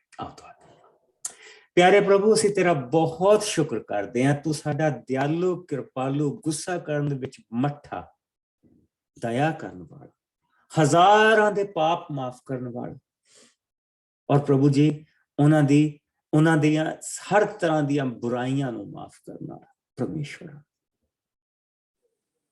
हे ਪ੍ਰਭੂ, ਤੂੰ ਕਿੰਨਾ ਮਹਾਨ ਔਰ ਦਿਆਲੂ, ਜਿਸ ਤਰ੍ਹਾਂ ਖੁਦਾਵੰਦ ਤੂੰ ਇੱਕ ਇਨਸਾਨ ਜਿਸ ਦਾ ਨਾਂ ਅਬਰਾਹਮ ਸੀ, ਉਸਨੂੰ ਚੁਣ ਕੇ ਉਸਦੀ ਸੰਤਾਨ ਨੂੰ ਕਿਹਾ ਸੀ ਕਿ ਤੇਰੀ ਸੰਤਾਨ ਨੂੰ ਇਸ ਧਰਤੀ ਦੇ ਉੱਤੇ ਮੈਂ ਇੱਕ ਦੇਸ਼ ਦਊਂਗਾ, ਔਰ ਉਸ ਵੇਲੇ ਪ੍ਰਭੂ ਜੀ ਉਹ ਆਪ ਵੀ ਬੁੱਢਾ, ਉਸਦੀ ਪਤਨੀ ਵੀ ਬੁੱਢੀ, ਔਰ ਕੋਈ ਸੰਤਾਨ ਨਹੀਂ। ਔਰ ਅੱਜ ਅਸੀਂ ਖੁਦਾਵੰਦ ਵਚਨ ਦੀ ਉਸ ਜਗ੍ਹਾ ਤੇ ਪਹੁੰਚ ਚੁੱਕੇ ਹਾਂ ਕਿ ਉਹਨਾਂ ਨੂੰ ਉਹਨਾਂ ਦੀ ਧਰਤੀ ਦੇ ਦਿੱਤੀ ਗਈ ਹੈ, ਔਰ ਗਾਂ ਤੋਂ ਗਾਂ ਉਹ ਜਿੱਤਾਂ ਪ੍ਰਾਪਤ ਕਰ ਰਹੇ, ਔਰ ਉਹੀ ਧਰਤੀ ਦਿੱਤੀ ਜਿਸ ਦਾ ਤੂੰ ਵਾਅਦਾ ਕੀਤਾ ਸੀ। ਤੂੰ ਆਪਣੇ ਵਾਅਦਿਆਂ ਨੂੰ ਪੂਰਾ ਕਰਨ ਵਾਲਾ ਪਰਮੇਸ਼ਵਰ, ਇਸ ਦੇ ਲਈ ਅਸੀਂ ਪ੍ਰਭੂ ਜੀ ਤੇਰਾ ਬਹੁਤ ਸ਼ੁਕਰ ਕਰਦੇ ਹਾਂ। ਇਸ ਵਚਨ ਦੇ ਵਿੱਚੋਂ ਦੀ ਅਸੀਂ ਲੰਘਦੇ ਪਏ ਪਿਆਰੇ ਪ੍ਰਭੂ, ਇਹ ਸੱਚਮੁੱਚ ਸਾਡੀ ਆਪਣੀ ਜ਼ਿੰਦਗੀ ਦੇ ਵਿੱਚ ਖੁਦਾਵੰਦ ਸਾਨੂੰ ਤੇਰੇ ਤੇ ਯਕੀਨ ਕਰਨ ਦੀ ਤਾਕਤ ਦਿੰਦਾ, ਔਰ ਦਿਨ ਬ ਦਿਨ ਪ੍ਰਭੂ ਜੀ ਸਾਨੂੰ ਤੇਰੇ ਚ ਬਣਾਉਂਦਾ ਜਾ ਰਿਹਾ। ਆਪਣੇ ਭੈਣ ਭਰਾਵਾਂ ਦੇ ਲਈ ਮੈਂ ਇੱਕ ਵਾਰ ਫਿਰ ਤੇਰਾ ਸ਼ੁਕਰ ਕਰਦਾ ਖੁਦਾਵੰਦ, ਇਹਨਾਂ ਦੀਆਂ ਸੰਤਾਨਾਂ ਨੂੰ ਔਰ ਸੰਤਾਨਾਂ ਦੀਆਂ ਸੰਤਾਨਾਂ ਨੂੰ ਬਰਕਤ ਦੇਈਂ ਖੁਦਾਵੰਦ। ਇਹਨਾਂ ਦੇ ਕਰਕੇ ਖੁਦਾਵੰਦ ਮੇਰੇ ਆਪਣੇ ਹੱਥ ਮਿੱਠੇ ਹੋ ਰਹੇ, ਮੈਨੂੰ ਵੀ ਤੇਰੇ ਵਚਨ ਦੇ ਵਿੱਚੋਂ ਬਰਕਤ ਪ੍ਰਾਪਤ ਹੋ ਰਹੀ। ਹੁਣ ਤੋਂ ਲੈ ਕੇ ਜਦ ਤੱਕ ਅਸੀਂ ਦੁਆਰਾ ਮਿਲੀਏ ਪ੍ਰਭੂ ਜੀ, ਤੇਰੀ ਹਜ਼ੂਰੀ ਸਾਡੇ ਸਭ ਦੇ ਨਾਲ ਬਣੀ, ਬੁਰੇ ਔਰ ਬੁਰਾਈ ਤੋਂ ਸਾਨੂੰ ਬਚਾ ਕੇ ਰੱਖੀ, ਆਪਣੀ ਨਜ਼ਦੀਕੀ ਦੇ ਵਿੱਚ ਬਣਾ ਕੇ ਰੱਖੀ। ਹਰ ਪਾਸੇ ਤੋਂ ਪ੍ਰਭੂ ਜੀ ਤੇਰਾ ਪਵਿੱਤਰ ਘੇਰਾ ਸਾਡੇ ਨਾਲ ਬਣਿਆ ਰਹੇ, ਸਾਡੇ ਸੱਤੇ ਪਾਸੇ, ਅੱਗੇ ਪਿੱਛੇ, ਸੱਜੇ ਖੱਬੇ, ਪੈਰਾਂ ਦੇ ਥੱਲੇ, ਔਰ ਪ੍ਰਭੂ ਜੀ ਸਾਡੇ ਉੱਪਰ ਔਰ ਸਾਡੇ ਅੰਦਰ ਤੇਰੀ ਹਜ਼ੂਰੀ ਬਣੀ ਰਹੇ, ਔਰ ਸਾਨੂੰ ਤੇਰੇ ਉਸ ਛੋਟੇ ਰਸਤੇ ਦੇ ਉੱਤੇ ਲੈ ਕੇ ਚੱਲੀ, ਔਰ ਸਾਡਾ ਜਿਹੜਾ ਧਿਆਨ ਖੁਦਾਵੰਦ ਆਪਣੇ ਪ੍ਰਭੂ ਦੇ ਘਰ ਦੇ ਵੱਲ ਨੂੰ ਲੱਗਾ ਰਹੇ, ਉਸਦੇ ਚਿਹਰੇ ਵੱਲ ਨੂੰ ਲੱਗਾ ਰਹੇ, ਉਸਦੇ ਚਰਨਾਂ ਵੱਲ ਨੂੰ ਲੱਗਾ ਰਹੇ, ਜਿੱਥੋਂ ਸਾਡੀ ਸਭ ਬਰਕਤ ਆਉਂਦੀ। ਇਸ ਸਾਰੇ ਸਮੇਂ ਦੇ ਵਿੱਚ ਤੂੰ ਹੁਣ ਸਾਡਾ ਬਣਿਆ ਰਹੇ, ਕੱਲ ਤੱਕ ਪ੍ਰਭੂ ਜੀ ਜਦ ਅਸੀਂ ਦੁਆਰਾ ਮਿਲੀਏ ਤੇਰੀ ਹਜ਼ੂਰੀ ਸਾਡੇ ਨਾਲ ਬਣੀ ਰਹੇ। ਮਸੀਹ ਯਿਸੂ ਦੇ ਮਿੱਠੇ ਔਰ ਪਿਆਰੇ ਨਾਮ ਦੇ ਵਿੱਚ ਮੰਗਦੇ, ਔਰ ਸਾਰੇ ਭੈਣ ਭਰਾ ਕਹਿਣ ਆਮੀਨ। Bless you. ਖੁਦਾਵੰਦ ਤੁਹਾਨੂੰ ਬਰਕਤ ਦੇ ਔਰ ਤੁਹਾਡੇ ਸਾਰਿਆਂ ਦੇ ਨਾਲ ਬਣਿਆ ਰਹੇ, ਔਰ ਕੱਲ ਨੂੰ ਆਪਾਂ ਸੇਮ ਟਾਈਮ ਮਿਲਾਂਗੇ, ਔਰ ਆਪਾਂ ਕੱਲ ਨੂੰ ਇਹ ਜਿਹੜੀ ਥੋੜੀਆਂ ਜਿਹੀਆਂ ਹਿੱਸੇ ਰਹਿ ਗਏ ਇਹਨਾਂ ਨੂੰ ਪੂਰਾ ਕਰਕੇ ਔਰ ਇੱਕ ਵਾਰ ਫਿਰ ਆਪਾਂ ਸਾਰੇ ਦੇ ਵਿੱਚ ਦੀ ਗੁਜ਼ਰਾਂਗੇ, ਥੋੜਾ ਜਿਹਾ ਦੇਖਾਂਗੇ ਆਪਾਂ ਕਿੱਥੇ ਸੀ, ਕਿੱਥੇ ਪਹੁੰਚ ਚੁੱਕੇ ਹਾਂ, ਔਰ ਫਿਰ ਆਪਾਂ ਇਸ ਤੋਂ ਅੱਗੇ ਜਾਵਾਂਗੇ।